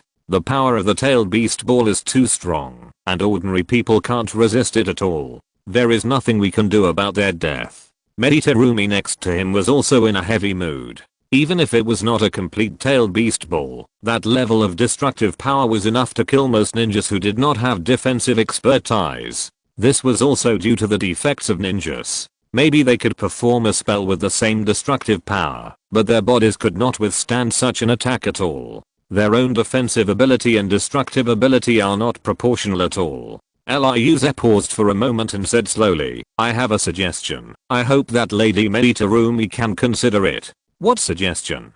Meditarumi looked back at him. I want you to gather the forces under your command and study the chakra mode. Lyuze said seriously. Chapter 114 Research and Development Plan. Chakra mode. Is it similar to the full body protection move of the fourth Reikage? Meditarumi paused and turned back to ask. She clearly remembered that the full body protection move used by the fourth Reikage was called lightning release, chakra mode. In addition to its own powerful defensive capabilities, that move also gave the Reikage terrifying speed and destructive power. Yes, that's the thing. Rokuze nodded, looked at the battlefield on the plane, and continued. The fourth Reikage has the lightning style chakra mode, the Four-Tails Leoshi has the melted style chakra mode, and Uzumaki Naruto has the Nine-Tails chakra mode. Although so many examples are different, they are essentially the same thing, using chakra to make outerwear to form super strong protective capabilities for themselves. I boldly guess that these chakra modes should all be inspired by the Jinkriki's tailed beast outerwear. However, after creating a specific technique, this chakra mode is obviously more streamlined and more stable than the structure of the Jinkriki's tailed beast outerwear. It does not mindlessly use a large amount of chakra to offset the damage effect like the tailed beasts. Based on this point, we can completely create the most basic attributeless chakra mode, and then when each uses it, we can add changes in the nature of the chakra according to the actual situation, thereby obtaining a chakra mode with more distinctive attributes. Terumi meditated for a moment, nodded and said, it is indeed feasible in theory. However, what's the point of spending so much energy to create such a defensive move? She looked back at Lyuze, feeling very puzzled. Of course it makes sense. Rokuze nodded vigorously and said seriously, in my opinion, almost all ninjas in the ninja world today are making every effort to develop more destructive moves, but very few ninjas turn back to develop defensive moves. This also leads to the fatal flaw of the ninja's entire system, which is very destructive, but very weak defensive power. As strong as the third Tsuchikage Inoki, a dust release, can easily flatten a mountain, and his destructive power is even greater than that of the Jinkriki. But his body is extremely fragile. Even a random Kunai can easily kill him, which is a world of difference compared to the Jinkriki. It is precisely this gap in defensive power that makes a strong man like him far less threatening than the Jinkriki on the battlefield. But if he has such a chakra mode as a basis of defense, what will happen then? Hearing this, the three people present, Meditarumi, suddenly felt nervous and terrified. With the chakra mode as a basis for defense, Inoki can completely rely on the dust release to run rampant on the battlefield, no different from a Jinkriki. As long as the chakra is not exhausted, he hardly needs to worry about his own safety. This is simply a magical skill for a ninjutsu type ninja who is not good at close combat. Indeed, if such a move can be created, it can greatly increase the survival rate of ninjas on the battlefield, which is of great significance. Meditarumi immediately affirmed. Take the few mist ninjas who were just bombarded by the tailed beast ball for example. If they had the chakra mode to protect themselves, they might not have to die. Not only that, Lyuze looked serious and continued, for ninjas of Chunin and below, they generally don't master very strong moves. The existence of chakra mode is naturally meaningless, it can only waste chakra in vain. But for ninjas of Jonin and above, large-scale powerful destructive moves are not uncommon. Especially those strong men who appeared in the Fourth Shinobi World War. Even the aftermath of their attacks is not something that ordinary people can withstand. Facing a battle of that level is like dancing on the edge of a knife, and you will die on the spot if you are not careful. That's right, if there were such moves, our battle with Uchiha Madara wouldn't have been so difficult. Meditarumi sighed heavily. Although that battle was already a memory of the previous life, it was still deeply imprinted in her mind, as if it were yesterday. At that time, the five shadows fought against Uchiha Madara. In addition to the 4th generation Reikage, the 5th generation Hokage, and the 5th generation Kazekage who had strong defensive power, she and that Tsuchikage had some difficulty in fighting, just to avoid Uchiha Madara's attack. In order to protect the two more vulnerable ones, the other three had to devote some of their energy to take care of them. But on the other hand, if it weren't for Uchiha Madara's all-round defensive trick Susanoo, they might really be able to defeat the other party. After all, the existence of Susanoo created a huge resistance for them. Don't forget, there is also the Otsutsuki clan from the other side of the starry sky. Eliusa looked serious and continued, I believe you have also seen their strength in your previous life. Facing such an enemy, the chakra mode is indispensable. Otherwise, if others can just attack us indiscriminately, and in a large area, it will be a luxury for us to survive. Hearing this, Meditarumi made up her mind completely. Okay, after dealing with Yagura this time, I will order people to start the research and development of the chakra mode. She nodded vigorously. If this trick can be successfully developed and passed on to many reliable jonin on their side, the strength of the reformists will definitely be greatly improved, and it is still unknown whether they will surpass the conservatives. In fact, I originally wanted to wait until you successfully ascended to the position of Mizukichi before proposing to gather the strength of the whole village to develop it. Who would have thought that the situation would deteriorate to this point, and I could only propose this plan to you in advance. Eliusa sighed deeply and turned his attention to the battlefield again. The power of chakra mode is extraordinary, and the difficulty of developing this technique is naturally proportional to its strength. At first, Eliusa wanted to develop it alone, and then possess this powerful trick alone, but his personal energy is limited, and he is only at the level of genin now. God knows when he can develop it. Instead of wasting so much time and energy, it is better to leave it to the collective. The research and development strength of the reformists is not as good as the original Kirigakure, but it is definitely many times stronger than him alone. He proposed the idea and direction, and just needs to sit back and enjoy the results. No problem. Meditarumi waved her hand, looking at the battlefield in the distance, and said easily, this move does not involve the change of chakra properties, but only the change of form. The difficulty of development is obviously simpler than the immortal reincarnation technique in the ninjutsu.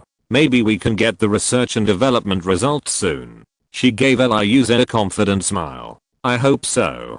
Eliusa nodded, not as optimistic as Meditarumi. After all, the basic difficulty of the chakra mode will not be too low. Chapter 115, Pufferfish Ghost appears. On the plain battlefield, after Yagura Kujira's tailed beast ball failed to break through the barrier, many Miss Ninjas stepped up their attacks and suppression on him. Before he could escape from the quagmire, the heavy blocking and suppressing ninjutsu fell all at once, immediately blocking his movements again, and he was completely unable to move. He even saw that at the outer edge, some Miss Ninjas were preparing sealing techniques, obviously preparing to seal him, the tailed beast Jinchuriki. Yakura, these guys are obviously a special force formed specifically to target you. I think we should find an opportunity to retreat and give up this surprise attack plan. Isabu saw it and advised seriously. The enemy was obviously well prepared, and they would be the only ones to suffer if they continue to entangle. Well, okay. Yagura was very helpless, but he still agreed to his companion's proposal. After all, the current situation was too unfavorable for him. As he was talking, more than a dozen binding techniques fell on him, further trapping his tailed beast true body and making him unable to move. Helpless, Yagura Kuji could only temporarily retract the tailed beast's true body and then try to get rid of the suppression. Because the tailed beast's true body is strong, but the target is too huge, especially easy to become a living target for others. Seeing that, the huge tailed beast's true body immediately began to shrink inward, like an inflated balloon that was suddenly drained of air. Swish! A dark red figure with three tails appeared and completely got rid of the restraints that were originally suppressed on the tailed beast's true body. However, seeing the huge tailed beast disappear, everyone was stunned at first, but they still reacted and immediately shifted the target of the spell to the dark red figure. Unfortunately, without the encumbrance of the huge tailed beast's true body, Yagura Kuji became extremely flexible, and he rushed out of the swamp very easily, and avoided most people's ninjutsu. Occasionally, a few fell on him, but relying on the tailed beast chakra coat on his body, he couldn't hurt him at all, and it was completely meaningless. Just as he was about to rush into the crowd and kill, a group of ninjas with red marks between their eyebrows blocked his way again. Damn it, it's them again. Yagura was furious, but he still rushed forward. He knew very well that, if he didn't deal with this group of Taketori ninjas, he would not be able to deal with the mist ninjas behind him. Ding ding ding. Soon, the two sides launched a fierce physical confrontation. However, Yagura underestimated the combat effectiveness of the Taketori clan in the close combat field. In terms of physical skills alone, he could only barely fight against a Taketori Jonin. But more than a dozen Taketori mist ninjas pressed forward, and with the continuous ninjutsu harassment from the back, he was immediately beaten back, and had no power to fight back. If it weren't for the protection of the tailed beast chakra coat, I'm afraid I don't know how many times he would have died. However, the situation was still developing in a direction that was not favorable to him. He was gradually suppressed, and unable to move. The mist ninjas in the distance once again began to prepare the sealing technique.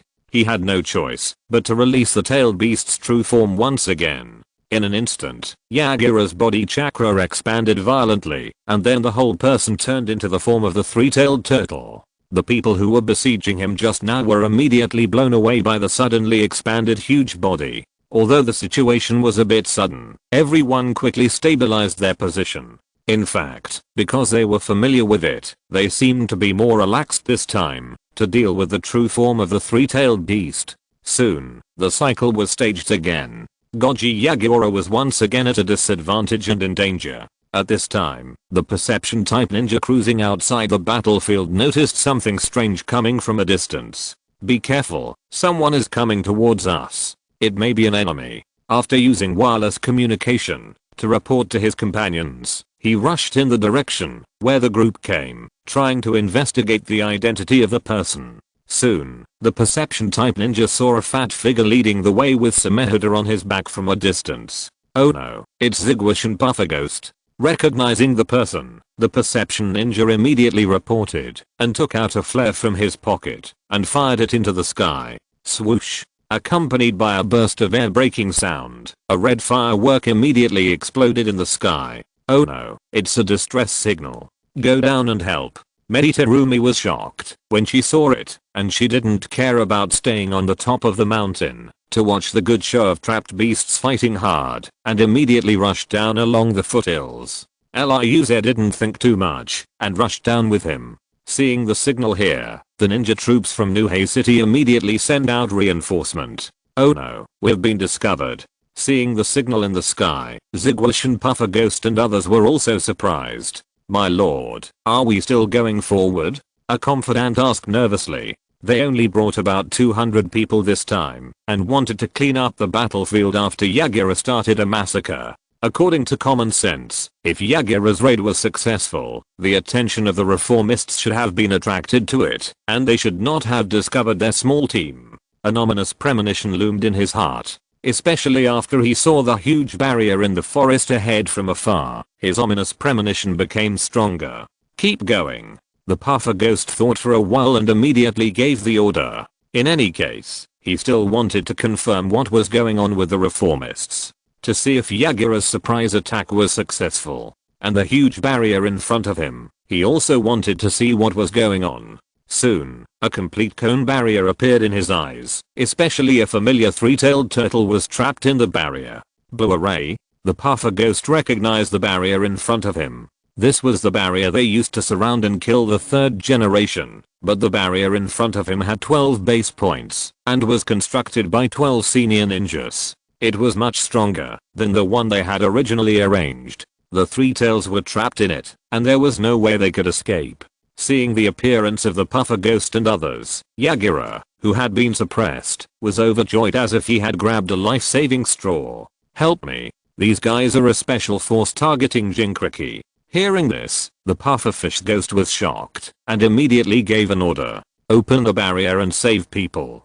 Kiratachi Yagura is their precious fighting force, and they can't lose him here easily. Especially that guy is simple-minded. Even if he was instigated by Meditarumi to turn back and deal with them, it is not impossible. Therefore, he will never allow Kiratachi Yagura to fall into the hands of the reformists. At this time, Meditarumi also rushed to the battlefield from the side and immediately formed a seal to cast a spell. Water style. Great waterfall technique. The turbulent torrent gushed out of her mouth continuously, turning into a 10-meter wide wave and rushing towards the pufferfish ghost and others. Be careful. Sensing the danger, the pufferfish ghost shouted a warning and pulled out the Samehuda on his back. If you're listening to this novel on a channel other than Fanfic World, it means they downloaded and uploaded it without effort. We cordially invite you to visit our channel, Mundo Fanfic Novelos. There you'll find the original version of this story and you can explore many other novels of various genres. We're waiting for you to immerse yourself in a world of incredible novels. Chapter 116, Retreat. Unfortunately, there were only 4 people in Meditarumi's group, and they were not very noticeable. The attention of the puffer ghosts was attracted by the huge barrier, so when they found the big wave coming, they were inevitably slow to react. By the time they received the reminder and wanted to resist, it was too late. Boom. The people in the front row had no time to resist and were directly washed away by the big wave. The people behind got a chance to catch their breath and hurriedly used magic to resist and stabilize their footing. However, Meditarumi's attack was not limited to this. She changed her handprints and controlled the water flow to cause new changes. Water style. Water dragon dance. In an instant, 4 water columns rose in the water flow that had not yet dissipated on the ground and then turned into 4 water dragons and rushed towards the puffer ghosts. Don't overestimate your own abilities. The puffer ghost, who had just been caught off guard and was already holding back a rage in his heart, immediately used Samehuda to chop at one of the water dragons. Wow. Samehuda smashed the dragon head with one blow, and like an invisible black hole, it swallowed up the rest of the dragon body. The remaining 3 water dragons caused panic in the crowd, but they were quickly blocked by everyone. After all, Meditarumi is not back to her peak state now, and is only barely comparable to a Jonin, with very limited strength. Seeing this, Fugagi immediately shouted, "One part of you go with me to kill Meditarumi, and the other part go to open the barrier and release Yagura." Yagura has been completely suppressed, and it seems that it will not take long for him to be completely sealed, so he must be rescued. However, Meditarumi, the leader of the reformists, must also be removed from the biggest obstacle to his ascension to the position of Mizukage. Then, the group automatically divided into 2 teams. One team rushed towards the barrier, and the other team rushed towards Meditarumi and others. Meditarumi and others wanted to stop them, but there were too many enemies, and one after another ninjutsu bombarded them, completely cutting off their possibility of supporting the barrier. Even facing the siege of the Fugu Ghost and his group of Miss Ninjas, Meditarumi immediately fell into a disadvantage, and could only desperately dodge the attacks. After all, the difference in the number of people on both sides was too big. The enemy's attacks came one after another, leaving her with no chance to fight back. Corpse Feign Dance of Early Ferns. Fortunately, for the safety of Rokusoa, Taketori Shinsuke directly used his ultimate move to create a huge forest of bones, dividing the entire battlefield, greatly blocking the offensive of the Fugu Ghost, and indirectly sharing a lot of pressure for Meditarumi. Perhaps because the enemy's attention was mostly focused on Meditarumi and the barrier, only 2 Chunin level enemies came to Rokusoa. Even so, his situation was not optimistic. With his expertise in physical skills, he could barely fight with a Chunin, but facing the attack of 2 Chunins at the same time was really beyond his ability to deal with. For a while, he was left with only the strength to parry, and was beaten back step by step. Fortunately, both of them were afraid of the bone spurs on his body, fearing that they would be stabbed by the sudden growth of bone spurs, so they did not dare to use their full strength, and were a little timid, and could not complete the task. At this moment, Eliuze blocked the opponent's Kune with the bone spurs in his palm, but the whole person was also shocked by the power of the Kune, and stepped back several steps. Another Miss Ninja seized the opportunity and immediately performed ninjutsu. Water style. Water whip. He had chakra condensed in his hand, turning it into a water ball, and then gently waved it. The water ball immediately drew out a stream of water, shooting towards Eliuze like a whip. Eliuze, who had not yet stood firm, could not dodge, and was immediately tied up by the sudden water stream. At this time, the Miss Ninja who had just repelled him also put away his Kune, quickly flipped his hand seals, and prepared to perform the technique. Not good. Ryuze was shocked when he saw it and immediately urged the growth of bones, and 36 bone spurs immediately grew out from various parts of his body. Dance of Karamatsu. He twisted his legs and twisted his waist, and he immediately spun rapidly on the spot. In an instant, the water whip wrapped around him was crushed by the rotating bone spurs, freeing himself from the restraints. However, the technique of another mist ninja had also been completed. Lightning release, lightning wave. He opened his hands outward, forming a triangle with his thumb and index finger, condensing his chakra in it, and immediately turned into a pale blue lightning and shot out. Boom. Ryuze had no way to avoid it, and was immediately hit by the swift lightning. In close combat, the two Chunins were cautious and could not exert their full strength, but when using long-range ninjutsu to attack, they did not need to hold back. Facing this lightning release ninjutsu released by the Chunin with all his strength, Ryuze could not withstand it at all, and was immediately hit into a spinning deafened state and blasted away. Master Rokuze. Taketori Shinsuke, who was not far away, saw this and became extremely anxious. He immediately generated bone spurs from all parts of his body, forced back the enemies in front of him, and took the opportunity to escape and rushed over. At this time, seeing that the situation was not good, the 6 guards who had been hiding nearby also rushed out and blocked Rokuze. Master, are you okay?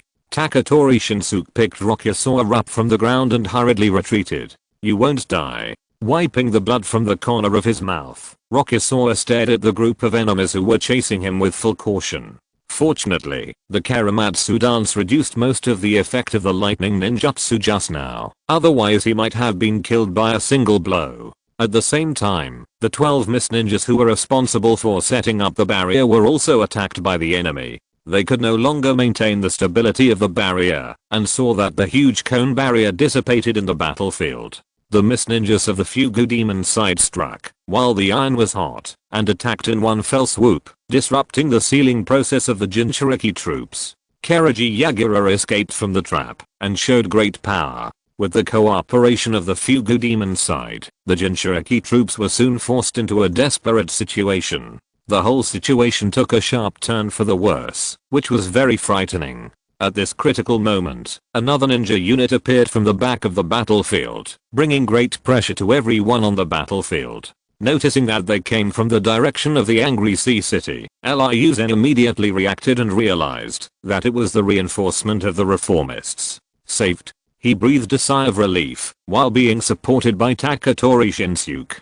The reinforcement joined the battlefield, and the originally precarious situation of the Jinchuriki troops was instantly reversed, and the mist ninjas of the Fugu demon side were beaten back step by step. At this time, Terumi fought and retreated, and finally joined the reinforcement, and completely got rid of the crisis. Seeing that the pursuit was hopeless and the situation was getting worse and worse, the Fugu demon completely gave up the idea of continuing to entangle. Retreat, retreat. He only brought a small force of about 200 people for this raid. Although the reinforcement of the reformists were not much more than this place was very close to the rear of the reformists, and the follow-up support of the other side was obviously more convenient than this. If they continued to entangle, as the reinforcement of the reformists arrived one after another, the only fate waiting for them was annihilation. Hearing the call of the puffer ghost, Yagura was very unwilling, but he had no choice but to retreat with them. The fighting power of the Jinchuriki was very strong, but not so strong that they could completely ignore the number of people,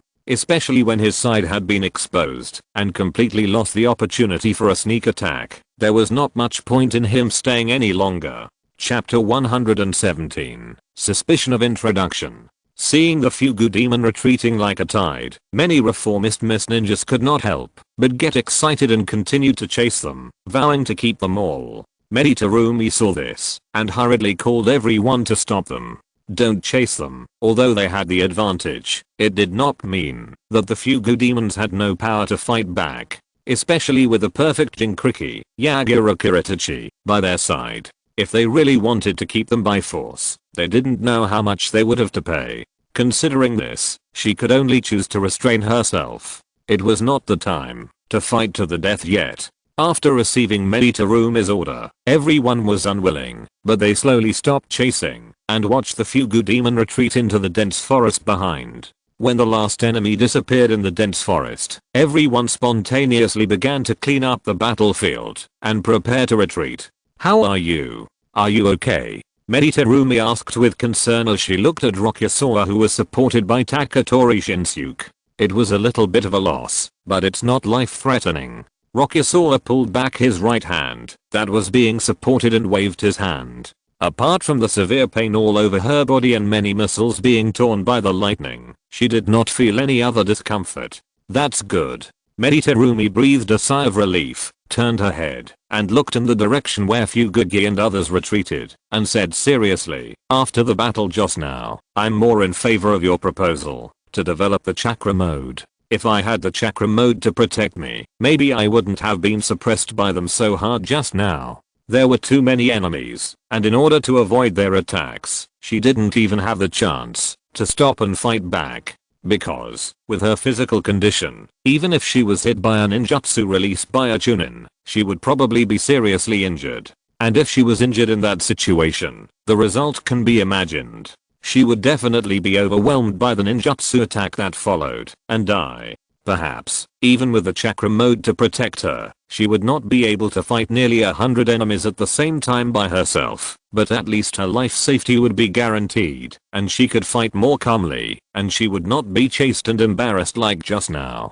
At this moment, she has already promoted the research and development of chakra mode to the first place, surpassing immortal reincarnation and ninjutsu. "Then I'll be waiting for your good news." Rokuze waved his hand, and then limped away with Taketori Shinsuke. When there was no one around, Taketori Shinsuke whispered, "Sir, we have corpse veins to enhance our defense, so we don't need that chakra mode at all. You gave Terumi such a suggestion. Isn't it a disguised way to strengthen them and weaken us? In the future, the status of our Taketori clan among the reformists will probably decline as well. It can be predicted that once the chakra mode is successfully developed, the overall strength of the reformists will inevitably be greatly improved, especially for physical ninjas. It is not impossible to completely replace the status of their Taketori clan. Even in the end, they are likely to be marginalized and squeezed out of the political center of the reformists." "You think too much."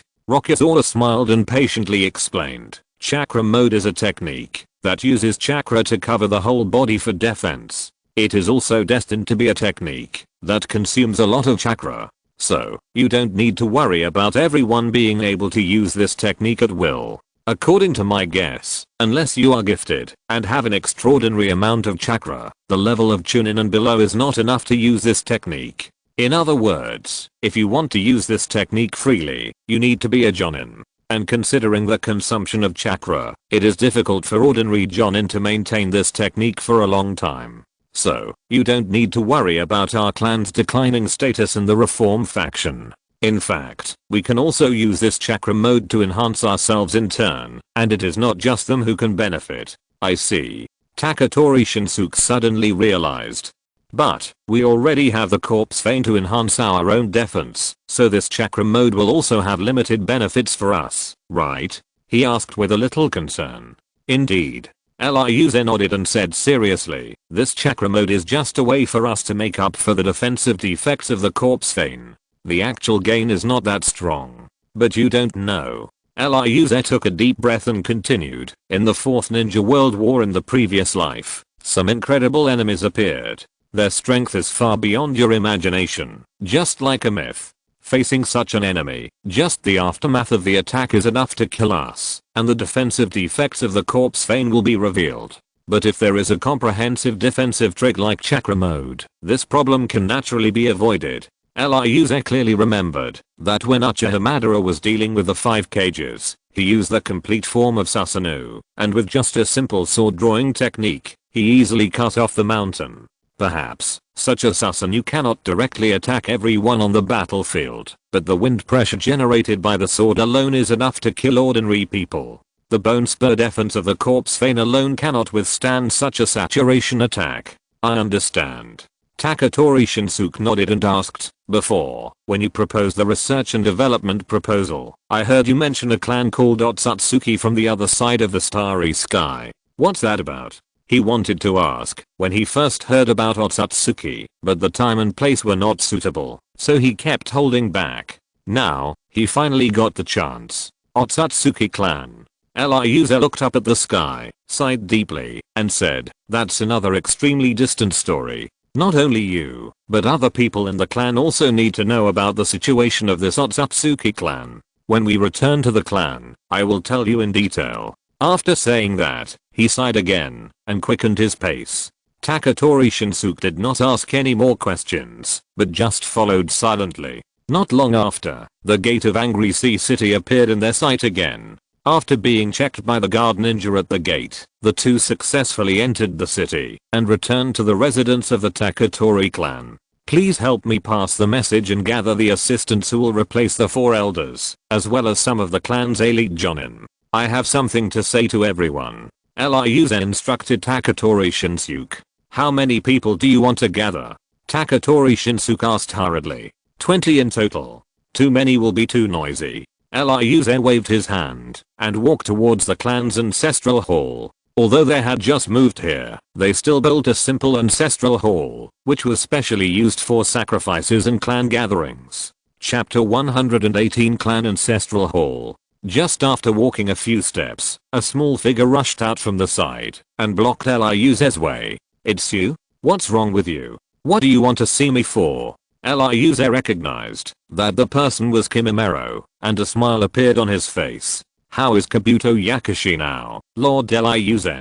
Kimimaro asked worriedly. "He's fine." Eliusa shrugged and smiled. "He should be able to leave in a few days." "Leave? Are you kidding me, sir?" Kimimaro frowned. Both are Orochimaru's confidants, but he is more often a thug, while Kabuto Yakushi directly participates in or assists Orochimaru in various research. Therefore, Kabuto Yakushi himself is a huge database, recording a lot of confidential information, and its value is extraordinary. He didn't believe that the Hidden Mist Village would let Kabuto Yakushi leave so easily. "We have already got what we want, so we naturally have to keep our promise and let him go. What's more, if we don't give him a way out, that guy won't cooperate with us at all." Eliusa shook his head helplessly. "So that's how it is." Kimimaro suddenly realized. "Anything else?" Eliusa asked again. "Thank you, nothing else." Kimimaro bowed politely and prepared to leave immediately. "By the way, how have you considered the matter I asked you before?" Eliusa saw him and hurriedly stopped and asked. Hearing this, Kimimaro stopped walking, and the air was as silent as death. After a long silence, he slowly replied, "As long as my mother is still alive, I will not leave for a day. As long as the Taketori is still alive, I will not stop fighting for a day." After thinking carefully during this period of time, he has made a choice. In his previous life, it was because the Taketori clan was destroyed, his relatives and friends were gone, and he had no worries that he would follow Orochimaru to wander and choose to become a tool in Orochimaru's hands to realize his self-worth. But now, his mother is still there, and the Taketori clan is still there, so he is worried and cannot leave. As for Orochimaru, he can only say sorry. What's more, before Kabuto Yakushi was captured last time, he had confirmed a lot of information from Kabuto Yakushi. Orochimaru has changed. Since the other party no longer needs him, there is no need for him to continue to follow him. It's over between them. As for today, he only came to ask about his friendship with Kabuto Yakushi, and he has no other intentions. Very good, very good. After getting such an answer, Eliusa couldn't hide his joy, and hurriedly urged, "Practice well and improve your abilities. There will be many times when you are needed in the future. It is unknown when Kirigakure will be unified again. This four-way melee is destined to continue for a long time. Fortunately, the water country is isolated overseas, which also prevents the possibility of the other four major countries from intervening deeply. Otherwise, I'm afraid that the water country will no longer exist now that Kirigakure is divided." "Yes," Kimimaro responded, and then disappeared at the end of the path. Solving such a troublesome thing, Eliusa suddenly felt very happy in his heart, and even his steps felt much lighter. Not long after, he came to the ancestral hall of the Bamboo Clan. Because of the rush of time, although the ancestral hall was temporarily built, there was no time to repair and decorate it. Therefore, From the outside, the entire ancestral hall is no different from an ordinary house. Walking into it, Liuze noticed a painting hanging on the wall opposite the hall. The painting depicts a middle-aged man with 2 red marks between his eyebrows and countless bone thorns on his body, broke through the skin and exposed outside. That was the first generation of the Bamboo Cutter clan. But to be precise, that was not the first generation of the clan leader. It was the Bamboo Cutter clan leader who led the Bamboo Cutter clan to settle in the Land of Water, cooperated with the first generation of Mizukage and other big families, and established the Hidden Mist Ninja Village. Before that, the Bamboo Cutter clan had already existed for countless eras, just like Uchiha and Senju, fighting with other ninjas in the chaotic era before the establishment of the 5 major ninja villages, and fighting for a great reputation. However, in the chaotic era before that, the names of all the Bamboo Cutter clan leaders were submerged in history, so naturally no one remembered what the real first generation was called, and what they looked like. Afterwards, the 5 great ninja villages were established, and the ninja world ushered in a rare short period of peace. The Taketori clan therefore drew this painting, based on the chief of the Taketori clan at that time as a standard for commemoration and sacrifice. However, in a sense, this painting actually also expresses their thoughts on the past chiefs and deceased clan members, and does not only represent the first chief. There are also many unfolded scrolls hanging on both sides of the hall. However, unlike the portrait of the first chief hanging on the front of the hall, the 2 sides of the hall are hung with the methods of physical skills and ninjutsu training inherited by the Taketori clan. Liuze saw many physical skills and ninjutsu such as willow dance, Tsubaki dance, Karamatsu dance, etc., but most of them need to be combined with corpse veins to practice. Therefore, they hung the methods of physical skills and ninjutsu training here openly, without worrying that others would secretly learn it. If the clan members want to practice, they can just come in and watch, without too much trouble. Liuze inspected one by one and finally stopped in front of one of the scrolls. Is this the dance of early ferns? What a pity. Liuze sighed repeatedly, while stroking the scroll in front of him. In fact, after mastering many secret techniques related to the corpse vein, he begged Taketori Shinsuke to teach him this move. This move is both offensive and defensive. As the caster, they can also freely shuttle through the white bone forest they created, and evade the enemy's attack in time. It can even be said that this is the ultimate move of the Taketori clan. Liuze has naturally been envious of such a move. However, Taketori Shinsuke told him that learning this move requires reaching the chakra level of a jonin, because using this move consumes a lot of chakra. Moreover, the chakra level of this jonin is still based on the standard of the Taketori clan. Because everyone has a natural physical difference, and chakra is a product of the mixture of life energy and spiritual energy, the different physical constitutions also lead to different chakra levels for each person. And chakra is carried by the body, so physical constitution naturally becomes the capacity standard for personal chakra volume. The stronger the personal physical constitution, the higher the chakra volume. The Taketori clan is famous for their physical skills. In addition to strengthening bones, the corpse vein also has a certain effect on their physical fitness. Their physical fitness is generally stronger than that of ordinary ninjas. Especially those who have awakened the corpse vein, their physical fitness is far better than that of ordinary people. Looking at the entire ninja world, they are also the ones with more chakra. Therefore, even if they are both at the jonin level, the Taketori clan has much more chakra than others. And the early warbane dance requires the jonin chakra of the Taketori clan as a standard to learn. Liuze is helpless, and can only temporarily give up the idea of practicing this move. Chapter 119, Creation Falsehood. While Liuze was feeling melancholy, Taketori Shinsuke led a group of his fellow tribesmen into the ancestral hall. Seeing the figure by the wall, the people who were originally whispering stopped and bowed their heads to greet each other. "Hello, Lord Liuze. Well, sit down." Liuze responded, then returned to the main seat in the hall and asked everyone to sit down. Because the ancestral hall was not yet fully completed, even stools and cushions were not prepared, so he could only sweep the dust on the ground and sit down directly. The other tribesmen wanted to complain a little, but seeing this situation, they could only silently separate to his left and right sides, and also choose to sit on the ground. "I wonder why the Lord suddenly summoned us," the assistant of the original elder asked. It was a woman with short hair, who looked very capable and shrewd. I have two things to say. Eliuze raised two fingers and said seriously, let's talk about the first thing first. Earlier, I had a conversation with Lady Terumi Mei, and accidentally mentioned a clan called Otsutsuki from the other side of the starry sky. Then, the Jonin Shinsuke asked me, what is the Otsutsuki clan? As he said that, he turned his head and glanced at Taketori Shinsuke, who was sitting in the first position at the bottom right.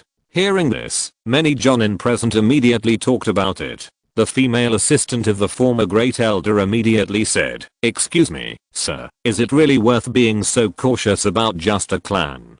Do you have to deliberately summon us to inform us? In her opinion, no matter how powerful the Otsutsuki clan is, it is just a single clan. As strong as the Senju clan and the Uchiha clan are, it is impossible for them to directly fight against a large ninja village. Eliuze's attitude towards the Otsutsuki clan is a bit too serious. That's right. Sir, do you think too highly of them? Many Jonins agreed immediately. Only a small number of them remained silent and did not express their opinions. Because they knew that Liuz would never speak without a purpose. That Otsutsuki clan would never be as simple as they imagined. Raising his hand to signal everyone to be quiet, Liu said with a serious face, the Otsutsuki clan is different from ordinary people. Their existence is even comparable to gods to us. So, no matter how much we value them, it is not too much. What? Hearing such words, everyone present was shocked. Even the small number of Jonins who had just remained silent were stunned. It was really unexpected. This completely refreshed their understanding of a clan. Sir, you are not making fun of us, are you? The assistant of the second elder of the original stammered to confirm. Others also cast expectant eyes, hoping to hear Liu's change his words. However, they waited for only a positive voice. I'm not kidding. This is all true. Eliuze nodded vigorously and continued, the Otsutsuki clan is very special. They don't belong to our world, but come from another planet on the other side of the starry sky. But what does this have to do with us? Everyone was still puzzled. The starry sky is vast, and if they were told that intelligent life appeared on a certain planet, they would not be surprised at all. Then, everyone got an answer that made them feel horrified. Because our chakra power originated from the Otsutsuki clan. Eliuze said in a tone as calm as possible. What? Everyone lost their composure again, and this time they were more frightened than before. Until this moment, they finally understood why Eliuze used gods to compare the Otsutsuki clan. It turned out that the power that they were proud of, which surpassed mortals, actually originated from this Otsutsuki clan. Sir, what is going on? The female assistant who calmed down first asked with a serious face. Hearing this, everyone also quieted down and wanted to listen to Eliuze's answer. This actually involves the origin of ninjas. Eliuze sighed lightly and continued, I believe everyone has heard of this very old legend. Legend has it that a long time ago, there was a strong man called the Six Paths Sage who created the world and passed the power of chakra to humans. And we also mastered the power of chakra and derived the thing called ninja.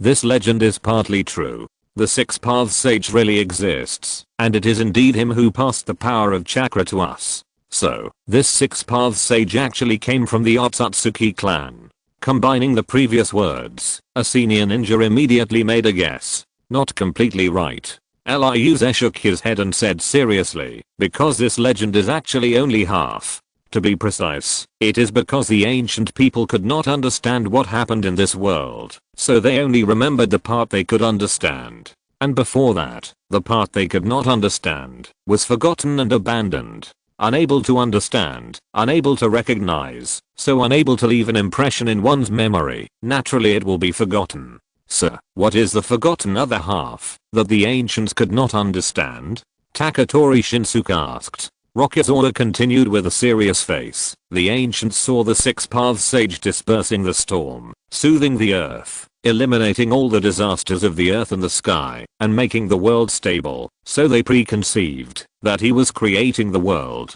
But in fact, the reason why the world is turbulent and full of disasters is precisely because of his battle with another terrible strong man. What he did was actually to eliminate the terrible disaster caused by that battle. Don't say that the ancients couldn't understand that level of battle. Even you now probably can't understand it. As he said, he glanced at everyone present with a playful look. Everyone nodded at the same time, all with a wry smile on their faces. Directly causing changes in the earth and the sky, causing natural disasters that spread all over the world. This kind of battle is completely beyond their cognition. No wonder the ancients couldn't understand it. Liuz did not try to undermine everyone's confidence after seeing this, and continued, the one who fought against the Six Paths sage was his mother, Kaguya Otsutsuki, known as the goddess of the rabbit, and the true ancestor of chakra. The ancestor of chakra. Hearing this, everyone finally understood that the so-called origin of chakra should refer to this goddess of the rabbit. Liuz continued, Kaguya Otsutsuki came from the other side of the starry sky and is a true member of the Otsutsuki tribe. She brought a sacred tree and planted it on our planet. Then, the sacred tree absorbed the energy of the entire planet and grew rapidly and produced a fruit. That is the chakra fruit, which also contains the original chakra power of our world. Chapter 120, The Goddess of Mao. So, that's how the original chakra power came from. Everyone suddenly understood. Liuz paused and continued, the chakra fruit produced by the sacred tree is naturally extraordinary because it absorbs the energy of the entire planet as nutrients to grow. And after swallowing it, Kaguya Otsutsuki gained extremely terrifying power and enslaved the entire world with absolute strength. For the ancient people, it was a terrifying and dark history. If there were no accidents, the rule of the goddess of the rabbit would continue until the end of the world. But the goddess of the rabbit is no longer here, which means that an accident happened later, right? The female assistant asked seriously. According to the previous statement, the goddess of the rabbit enslaved the entire world with her powerful strength. But I don't know since when. The name of the goddess of the rabbit was submerged in history and no longer known to anyone. This means that the rule of the goddess of the rabbit has ended. That's right. Liuz nodded inside. After ruling the whole world, the goddess of Mao became pregnant with the blessings and prayers of the people and gave birth to 2 children. That's the Six Paths sage and his brother. Of course, the legend describes it this way, but I prefer to call it the curse of the people and the malice of the world. Everyone was dumbfounded. My lord, I can understand the curse of the people, but what does the malice of the world mean? Taketori Shinsuke asked impatiently. The whole world was enslaved by a terrifying goddess. Even if the ancient people ruled by her did not dare to say it, they must have extremely disgusted and feared it in their hearts. Then, the so-called blessings of the people were essentially curses. Liuz thought for a while and said slowly, in my opinion, the world actually has consciousness, it is alive. Although it does not show specific characteristics like ordinary life, it will instinctively change the world so as to make itself more stable and last longer. After all, Kaguya Otsutsuki is an outsider. She is naturally rejected by the will of the world. Especially the sacred tree she brought. It absorbs the energy of the entire world as nutrients to grow. When the energy of our world is completely exhausted and destroyed, it is the time when the chakra fruit is fully mature. So, she is a thorough destroyer and an enemy of the world. Hearing this, everyone was horrified. Originally, they thought that the so-called sacred tree was a special plant that could produce chakra fruit, or even a sacred tree that could benefit all people. Unexpectedly, it was going to destroy the entire world to condense the chakra fruit. This is really terrible. Seeing that everyone had calmed down again, Liuz continued, the world will naturally resist for its own survival. And the chakra fruit is condensed by the energy extracted from the world. So I guess that the will of the world must have played a trick on the extracted energy, and that goddess of the rabbit became pregnant inexplicably. In his opinion, the so-called will of the world is more of an instinct. It cannot directly interfere with the actions of any life, let alone control the consciousness of life. Therefore, if the will of the world wants to fight against Kaguya Otsutsuki, it can only start with the chakra fruit condensed by its own energy, which is also its only chance to influence Kaguya Otsutsuki. Otherwise, the goddess of the rabbit would not have become pregnant for no reason. But, just making the goddess of the rabbit pregnant is meaningless to the overall situation, right? Everyone was still puzzled. Of course it makes sense. Liuz said seriously with a serious face. Don't forget, Kaguya Otsutsuki is the ancestor of chakra. She controls the original power of chakra. And in the world at that time, except for her, there was no one else who controlled the power of chakra. As ninjas, you should know very well how powerful a ninja who controls the power of chakra is to ordinary people. In that dark age, a group of ordinary people who did not control the power of chakra could not fight against the goddess of the moon, even if they all united. Even if the chakra fruit she ate was not fully mature. Hearing this, everyone was thoughtful, and then thinking of the sudden pregnancy of the goddess of the moon, they suddenly understood something. My lord, you mean that the will of the world made Kaguya Otsutsuki pregnant, in order to divide the opponent's power, in order to achieve the purpose of weakening? The female assistant of the great elder made a guess. Not only that, Eliuze nodded and continued, the power of the goddess of the rabbit was divided and weakened, and those who obtained her power also had the capital to fight against her. Otherwise, the power of ordinary people alone is still far from enough to deal with the weakened goddess of the rabbit. At this point, he paused and continued, although the Six Paths Sage and Kaguya Otsutsuki have a mother-son relationship, they are different individuals after all, with different thoughts and consciousness. Because of this difference, coupled with the guidance of people with ulterior motives, the Six Paths Sage and the goddess of the rabbit eventually broke up. But then again, the Six Paths Sage was born in accordance with the will of the world, and was not a pure member of the Otsutsuki clan. From the beginning, he was destined to be on a different path with Kaguya Otsutsuki. Their final breakup was an inevitable result. Kaguya Otsutsuki was a pure outsider who had no feelings for the world they lived in, so the other party could use the sacred tree to extract the energy of the entire world without hesitation, even if the world was destroyed as a result. But the Six Paths Sage was different. He was born in accordance with the will of the native land, and had a natural and inseparable emotion with this world. The seeds of the mother-son breakup were planted from the beginning. Finally, after a great battle, the Six Paths Sage won the final victory, and then pacified the world, expounded the true meaning of chakra, and passed the power of chakra to ordinary people. The first ninja was born.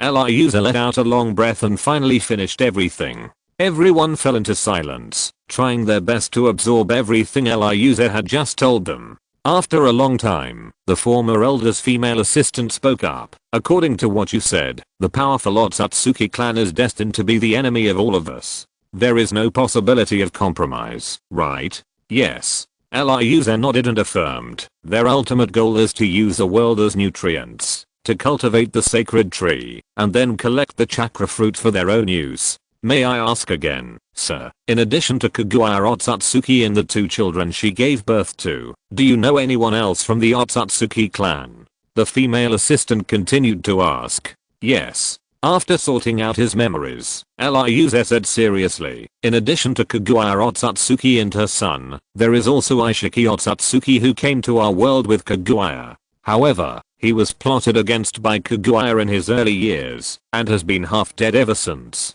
But influenced by his past life memories, he should now carry out his reincarnation plan and a plan to revive the sacred tree in advance. Chapter 121, Crisis Relieved. Eliuze paused and continued. In addition, the Otsutsuki family on the other side of the starry sky should also send people here. The chakra fruit produced by the sacred tree was originally supposed to be handed over to the Otsutsuki family. But Otsutsuki Kaguya developed ambitions that she shouldn't have. She wanted to monopolize the chakra fruit, break away from the family, and completely cut off the connection between the two sides. More than 10 years after the Fourth Ninja World War in the previous life, the Otsutsuki clan sent 3 Otsutsuki powerhouses here to investigate the situation. Now, also affected by the awakening of memories, they now know everything, and the people sent to deal with the situation should be on the way. It's just that I can't judge whether the people they sent this time are still the 3 I knew in my previous life. In that case, aren't we going to face a horrific battle for the survival of the world soon?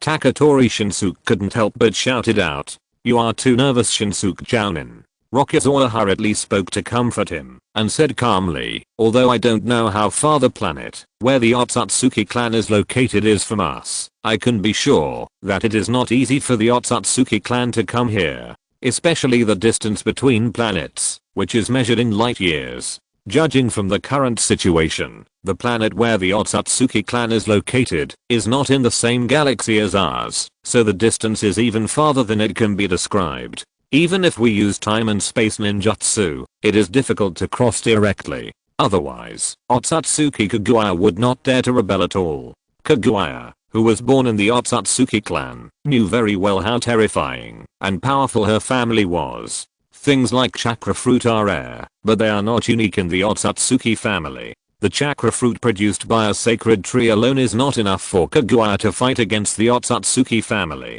Then, it is easy to guess why the goddess of the rabbit dared to rebel against the family. The answer is distance. The two sides were so far away that Kaguya Otsutsuki didn't have to worry about the main family sending a large number of people to deal with her. She could barely handle a small number of people. It was even possible that the main family gave up on dealing with her. Hearing this, everyone present breathed a sigh of relief. No one would be happy to hear that they were going to face an enemy like the Sage of the Six Paths. The last question, where did the Lord know so many incredible things? The female assistant asked very seriously. Hearing the hint of doubt in her words, Taketori Shinsuke immediately frowned and shouted, "Hey, what do you mean by that? Could it be that Lord Rokuze would deliberately make up a story to deceive us?" As soon as this was said, everyone present fell silent. For those loyal people of Rokuze, they naturally believed these words unconditionally, but for others, these descriptions about Otsutsuki were so exaggerated that they made people feel like false stories.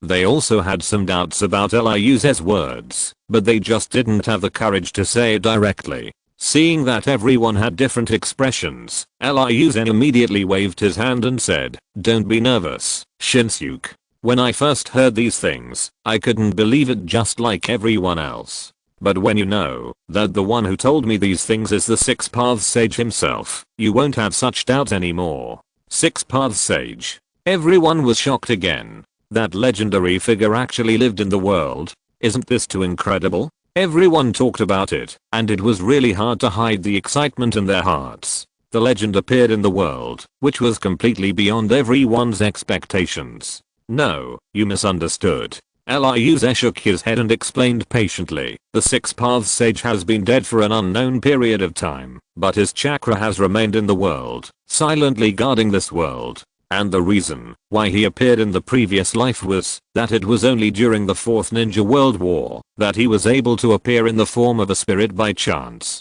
In addition to me, many people have seen that legendary existence. Chakra is a combination of spiritual power representing the soul and life force representing the body. Life is also composed of body and soul. In other words, chakra itself is another form of life. This is also the reason why a strong man like the Six Paths Sage can reappear in the world with his own chakra." "I see, I offended you." The female assistant immediately bowed and apologized, no longer having any doubts. "No problem, no problem." Liu waved his hand, not taking it to heart at all. "After talking about the Otsutsuki clan, I have another thing to say to everyone." He spoke again. "Sir, please speak." Everyone immediately gestured. Liu said seriously, "After experiencing the Fourth Ninja World War in my previous life, I deeply realized that compared to the destructive power of ninjas, the ninja's own defense ability is too weak. Therefore, I have summoned all the elite jonins in the clan, hoping that everyone will work together to develop a powerful defensive technique for the clan. The right does not expire. It is not an easy task for him to develop a technique alone, especially since he is still just a genin, and his use and understanding of chakra are far less than that of many jonins present. Instead of working alone, it would be better to gather everyone's strength to study together." Although he had some selfish motives, the clan would also benefit and improve the overall strength, which would live up to his title as the acting clan leader. Upon hearing this, a thin jonin immediately said, "Sir, the bone spurs made by our clan's corpse vein are enough to resist most attacks, and with the Karamatsu dance to make up for the defense, I think there is no need to study any more defensive techniques, right?" That's right, that's right. Many people followed suit. In their opinion, instead of studying defensive techniques, it would be more cost-effective to study a more powerful technique to deal with the enemy. Ryuze shook his head and patiently persuaded, the bone spur defense can certainly help us block most attacks, but it is not perfect. Especially when facing saturated ninjutsu attacks such as water and fire, we can't resist it at all. If we can develop an all-round protective technique, we can deal with such attacks more calmly and reduce casualties among our clan members. Don't forget, there are also terrifying enemies like the Otsutsuki clan. Their level of battle is simply devastating. Although it is impossible for us to directly participate in that level of battle with our strength, the aftermath of their battle alone is enough to bring us a catastrophe. If there is a technique that can protect ourselves in all directions, our safety can also be guaranteed. A step further, with such defensive capabilities, we will have a better chance of winning in normal battles. Chapter 122, Corpse Concept, Part 1. That's true. Having one more powerful defensive technique will be beneficial to us. Many Taketori Jonins present nodded. It's just. Taketori Shinsuke hesitated and asked in confusion. It's just that the adults have already proposed to Meditarumi to develop the chakra mode. Why do we need to research this technique now? What is the chakra mode? Hearing this, everyone looked at Taketori Shinsuke curiously. Then, Taketori Shinsuke recounted the conversation between Rokuze and Meditarumi when they were watching the battle on the top of the mountain. After understanding everything, everyone looked at Rokuze again with inquiring eyes. They were also very curious, why did their clan have to develop such a thing with duplicate functions separately, after they already had the chakra mode development plan? Ryuze, who had expected this, calmly explained. Chakra mode is good, but it is not without its shortcomings. It requires constant consumption of chakra to maintain the technique. Moreover, this technique contains extremely high chakra form changes, and it is not an easy task to develop or learn. We cannot see the results of the research and development in a short period of time. So, when I compared the research and development plan of chakra mode proposed by Mei, I made two preparations. Prepare to develop an additional similar defensive technique in our clan. Ryuze paused and continued, if their research and development fails, at least we can still gain something here, and if their research and development succeeds, we can have an extra option, and even practice two techniques at the same time, to maximize our defensive capabilities. Everyone nodded in agreement. That makes sense. We can't rely entirely on Meditarumi. But at this moment, the female assistant of the original elder noticed a detail in what Ryuze had just said. She then frowned and said, from what you said, can we definitely complete the research and development of this defensive technique? Ryuze suspected that Meditarumi might fail, but he never doubted that they themselves might fail. After hearing what she said, the others immediately came to their senses. Although they were also very happy that the adult had such confidence in them, it seemed that this confidence was a little too much. Developing a new technique is not an easy task. Compared with Meditarumi, they don't have so many research elites here. Of course. Ryuze nodded and said calmly, because the technique I plan to ask everyone to develop is based on our corpse bone vein, not based on the change of chakra form like the chakra mode. Especially because bones are very hard, they are very suitable for building defense. We only need to make it more complex and detailed. The shape change is enough to build a new and powerful defensive technique. Don't you have any confidence in the field we are best at? As he said this, he couldn't help but curl the corners of his mouth, revealing a confident smile. The chakra that forms the basis of the chakra mode is a pure energy. Energy is something that spreads at any time, just like water. If you want to turn it into a chakra coat, to protect the whole body, you naturally need a very high chakra control ability, which is the so-called shape change. In comparison, the defensive technique that he asked the clan to develop independently is based on the bone, controlled by the corpse bone vein, and the bone is solidified and will not change without their control. In other words, as long as they can make the bone shape into the shape they want in the initial stage, they no longer need to spend extra time to control it. In comparison, developing a technique based on the corpse bone vein is indeed much easier than the chakra mode. Especially this is in the field they are best at. Hearing this explanation, many of the Jonin present no longer have any doubts. In that case, what kind of defensive technique do you want us to help you create, sir? At least, we need a general direction and idea.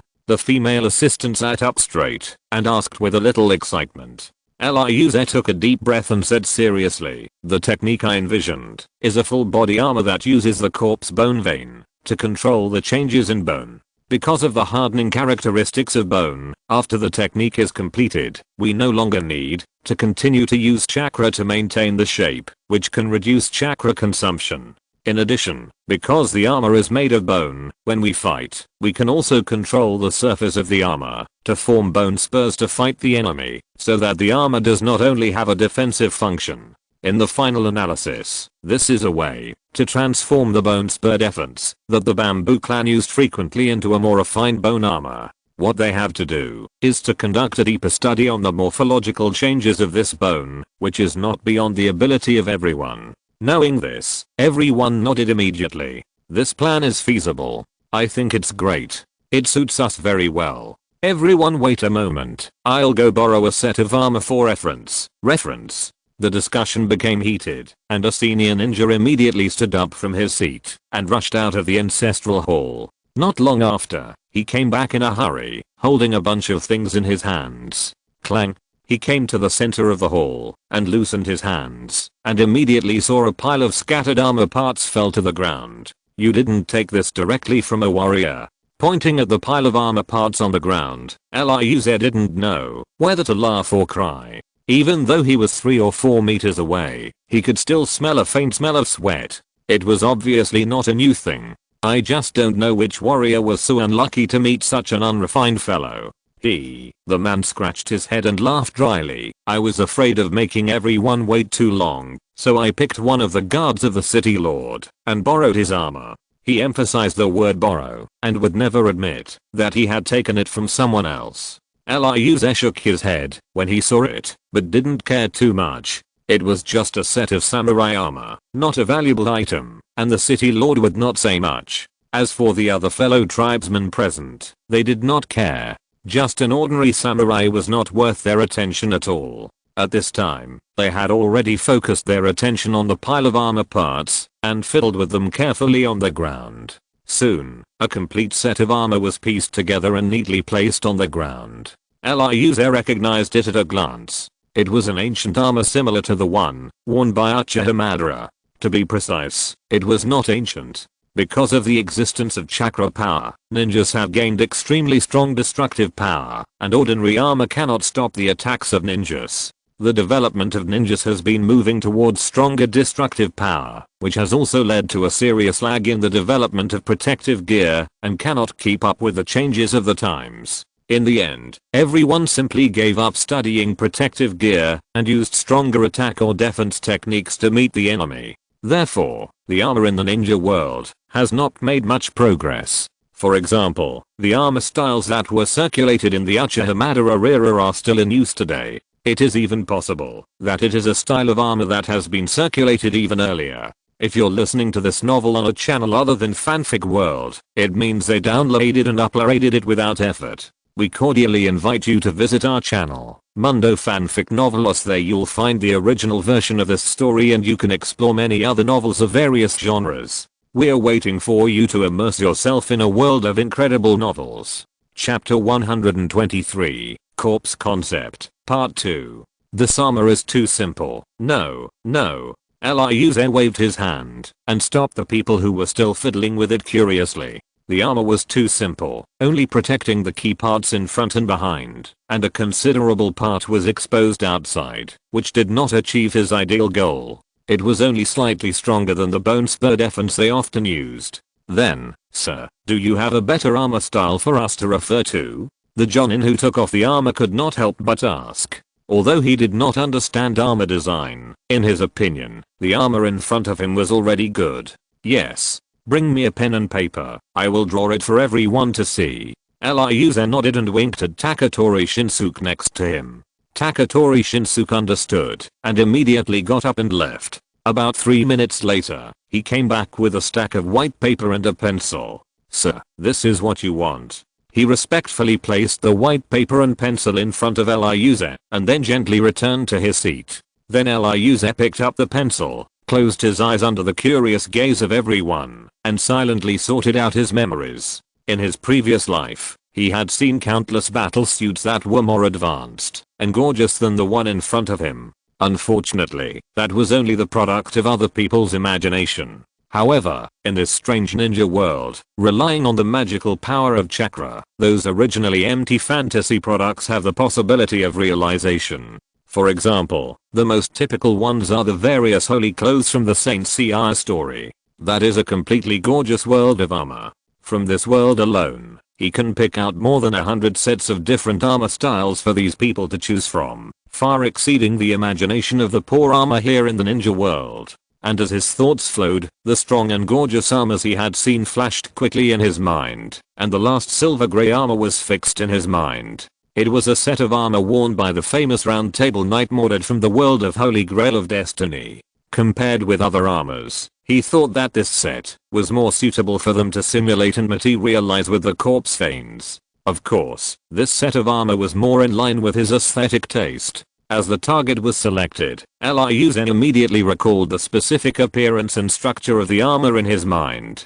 Perhaps because of the power of chakra, he felt that his memory was much clearer. Even after an unknown number of years, he could still clearly recall the specific style of Mordred's armor. I don't know how long it took, but I felt that it was almost done. Liu Zen immediately opened his eyes and grabbed a piece of white paper next to him and quickly sketched it with a pencil. Because he had not learned professional painting, even though his memory was clear in his mind, Liu Zen still couldn't perfectly sketch it with the pen in his hand. This also caused that what he imagined in his mind and what he actually drew were not the same thing, and even far apart. But even so, he still gritted his teeth and finished it. At this time, seeing Liu Zen stop writing, many senior ninjas present also saw the horrible mass on the white paper. They could only judge from their own experience that it should be a set of armor. However, such a drawing could not be used for reference at all. Knowing that what he drew was terrible, Liu Zen took another piece of white paper and quickly sketched it without waiting for them to speak.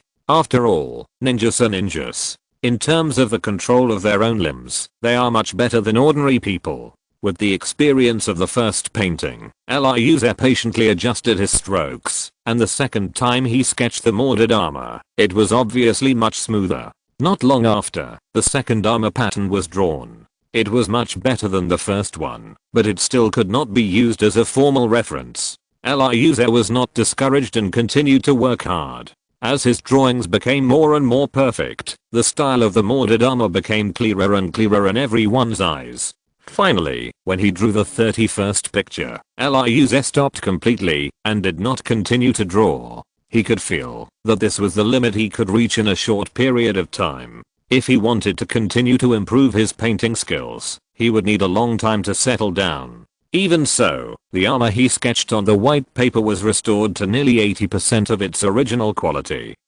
Putting down the pencil, he let out a long breath, rubbed his sore shoulders, and gestured to everyone. Take a look. This is the armor style that I chose from my memory, the most suitable for us to simulate. After drawing 31 drawings in a row, even his physique was a bit overwhelmed, and his entire right arm and finger joints were sore. After receiving the signal, everyone immediately picked up the final finished drawing and circulated it one by one. Although they had already had a general impression of the armor style that Liu Zen asked to draw in the previous scraps, they couldn't help but gasp when they really saw the finished drawing. My lord, isn't this really a mechanical puppet model? After seeing it, the female assistant of the former elder asked Liu Zen for confirmation with a wry smile. The armor style on this drawing has completely subverted their understanding of armor.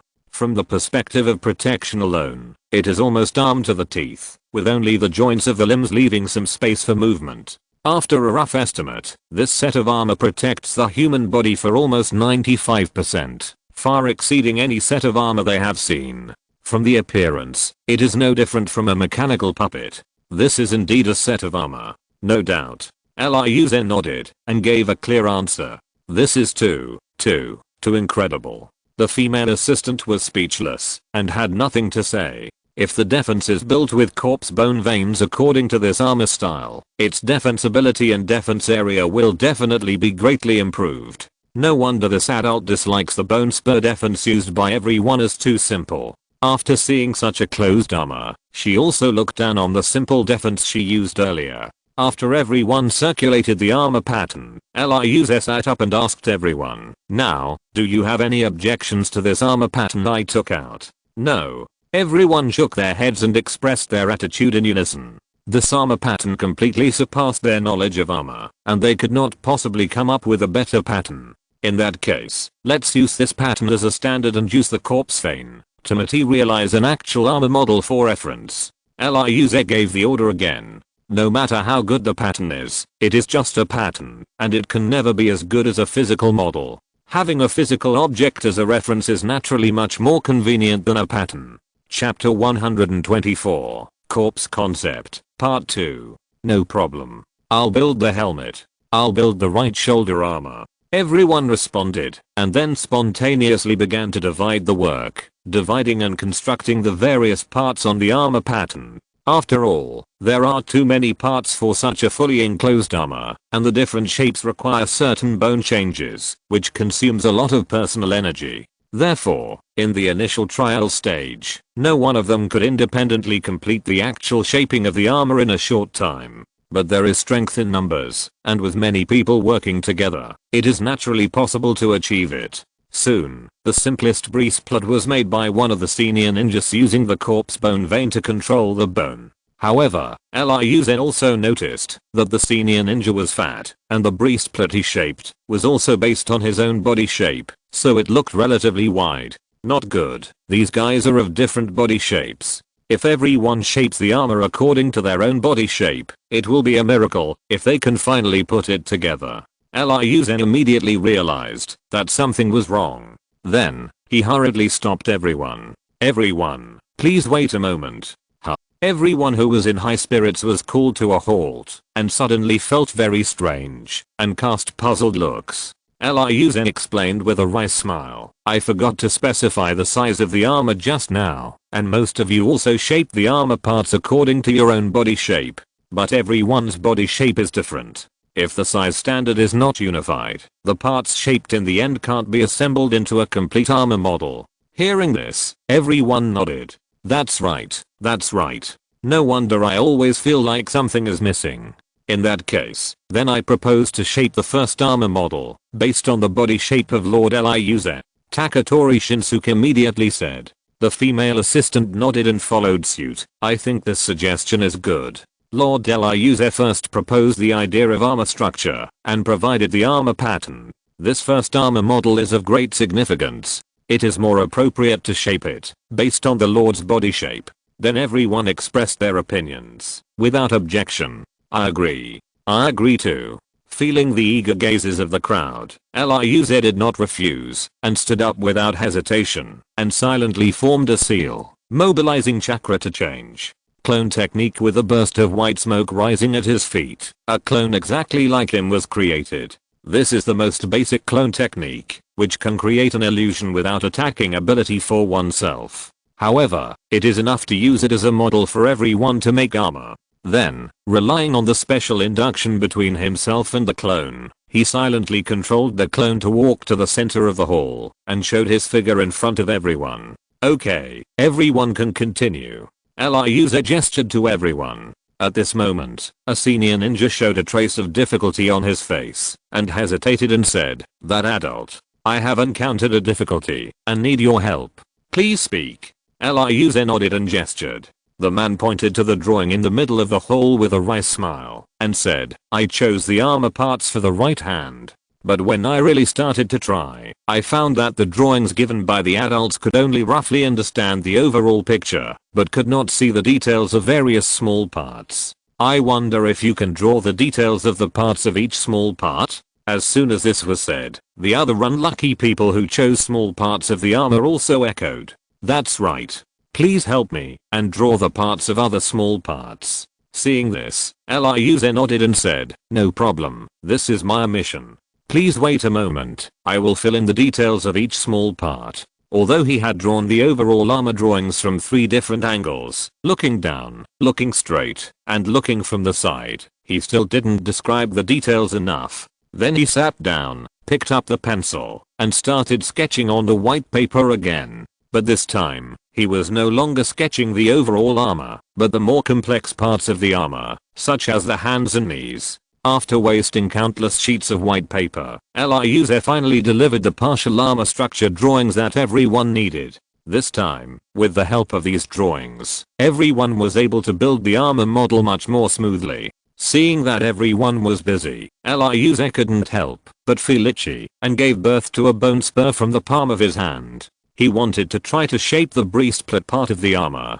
Although the breastplate part looked huge, it was actually the simplest in structure and much easier than those hand armors. Then, he began to control the bone to deform according to the style of the breastplate in his memory. The originally sharp bone spur immediately began to shrink and turned into a bone ball that was held in his palm. Then, using the control ability of the corpse bone vein over the bone, he began to pull the entire bone ball and turned it into a flat bone cake. However, as he continued to control the changes in the bone, his limited chakra began to be consumed rapidly.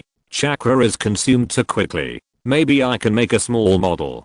There's no need to make a standard size like they did. Ryuze paused for a moment and immediately came up with a plan. Then, he split the bone cake, recycled the excess part, and integrated it into his body, leaving only a small piece the size of a palm. Using such a small piece of bone to shape the breastplate would not consume too much of his chakra, and it could even train his ability to use the corpse bone vein. Then, Ryuze deformed and shaped the small piece of bone according to his memory, making it slowly approach the breastplate style in his memory. Finally, after spending nearly 10 minutes, he finally shaped a breastplate model the size of a palm. At this time, everyone present had almost finished their work, and the pieces of armor parts were neatly placed in front of them. Seeing this, Ryuze smiled and said, "Since everyone is almost ready, let's assemble these armor parts one by one. However, my clone is just a disembodied afterimage. If you want to wear the armor, you still need to help make a physical model of the same size."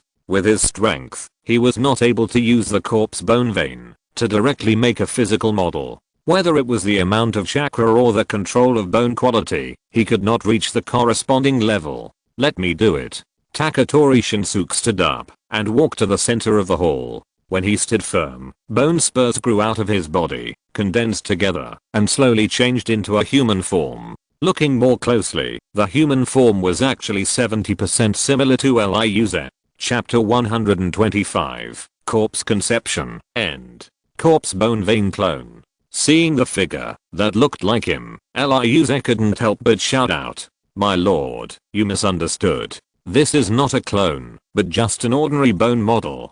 Just like these armor parts." After retracting the bone spurs on his body, Taketori Shinsuke glanced at the parts on the ground and said with a wry smile, "So that's how it is." Ryuze suddenly felt a little regretful and then asked again, "Earlier, I browsed through all the scrolls of secret techniques hanging on this wall, and it seems that I didn't see any techniques like corpse bone vein clone in them. Is this a technique that our clan doesn't have?" "Indeed." The female assistant nodded and said seriously, "If you want to create a corpse bone vein clone, you need to integrate bone changes on the basis of clone technique, which is not an easy task. What's more, our Taketori clan mainly focuses on physical techniques, and things like clone techniques don't have much use for us, so no one has studied it." "I understand." Ryuze nodded and didn't continue to study it. However, he secretly set the goal of studying the corpse bone vein clone in his heart.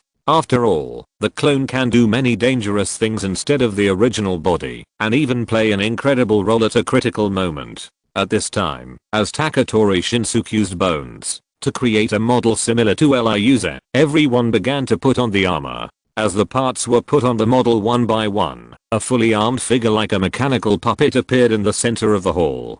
TSK. It's armed to the teeth. I bet that, even if we stand still, it will be difficult for others to hurt us. Seeing the actual wearing effect, everyone was amazed. In particular, many male ninjas present were almost drooling. Sure enough, no man can refuse this mecha-like romance. Ryuze was full of emotion when he saw it. Perhaps these ninjas did not understand what a mecha was, but seeing this set of mecha-like armor was enough to awaken the instinctive impulse and excitement of men for mecha in their blood.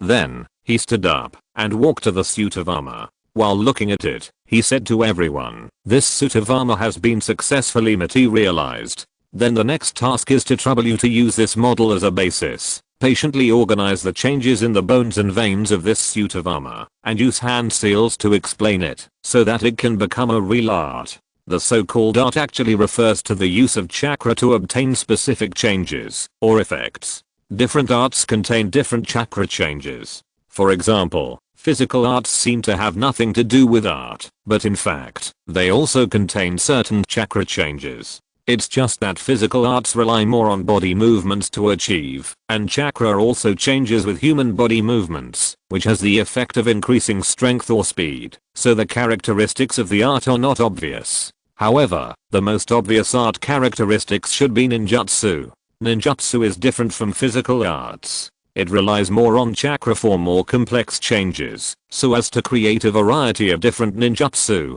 that people can see at a glance. And hand seals are tools for ninjas to mobilize chakra and change it freely. However, when ninjas were first born, there was no such thing as hand seals. If you want to perform a spell, you can only rely on your own mental power to directly control the chakra to perform the changes.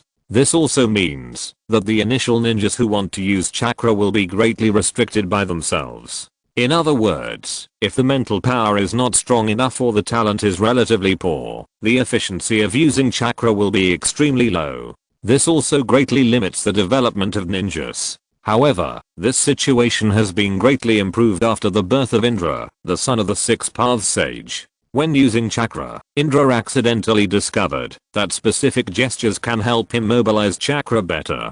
So, on this basis, Indra explored and created 12 hand seals. Relying on these 12 hand seals as a basis, through different orders and different numbers of hand seal combinations, even various complex chakra changes can be achieved, which greatly reduces the threshold for ninjas to use chakra. In other words, as long as Lius and others can fully sort out the chakra changes contained in the shaping of this set of armor, and use hand seals to explain it more specifically, others can also directly master the shaping method of this set of armor by learning this set of hand seals and materialize it at one time. Of course, after mastering the changes in chakra, the caster can also simplify the hand seals by himself, or even do not need hand seals at all, just like the original ninja, who can achieve complex changes in chakra by mobilizing his own mental power. Knowing the significance of this set of armor to everyone, many jonin present did not dare to neglect it and immediately agreed. "Don't worry, sir, we will definitely complete the ritual construction of this set of armor." At this time, Liuze noticed the right hand of the armor in front of him. The right hand was already wrapped in a layer of delicate and exquisite armor, but there were small bone rings between each piece of armor, so that it was connected piece by piece into a whole. "There is one thing I forgot to tell you." He shook his head and said with a smile, "The user of this set of armor is not a ninja. They cannot use chakra to easily absorb things on the surface of the body like we do. So, there are some structures like rings on their armor to connect the parts of the armor so that they will not fall to the ground. Therefore," he paused, pointed to the right hand of the armor model, and continued, "Therefore, we don't need to use so many complicated and delicate structures to connect all the armor parts. When you realize the armor's stylization, you can choose to simplify some structures to reduce the difficulty of the armor's stylization." Hearing this, everyone's eyes lit up. In particular, the several senior ninjas who were responsible for shaping key and complex parts such as hand armor breathed a sigh of relief, and their faces were much more relaxed. After the actual shaping, they knew better than other companions how complicated those parts were. If they completely copied the armor style and made it stylized, the difficulty would be unimaginable. I'm afraid that 1 year would not be enough for them to stylize the partial hand armor. But if we follow Liuze's advice and selectively simplify the structure of the armor, the difficulty will certainly be greatly reduced. Liuze then continued to say to everyone, "The standardization of the armor is important, but the work and tasks of the clan cannot be put aside. Especially the standardization of the armor cannot be completed overnight. Please don't be too obsessed with it, and forget your own work." Hearing what he said, the female assistant slapped her head. "Oh, I still have an important thing to do." Before she finished speaking, she rushed out in a hurry. Other Jonin who had important tasks to deal with also left in a hurry. In the end, only more than 10 people remained in the ancestral hall, continuing to look at the armor model in front of them. End of this chapter. Thank you very much for reaching the end. Don't forget to like. Looking for more exclusive content and immediate access? Subscribe to our Patreon. Remember, every like, subscription, or donation encourages us to continue. Thanks to everyone. See you in the next video.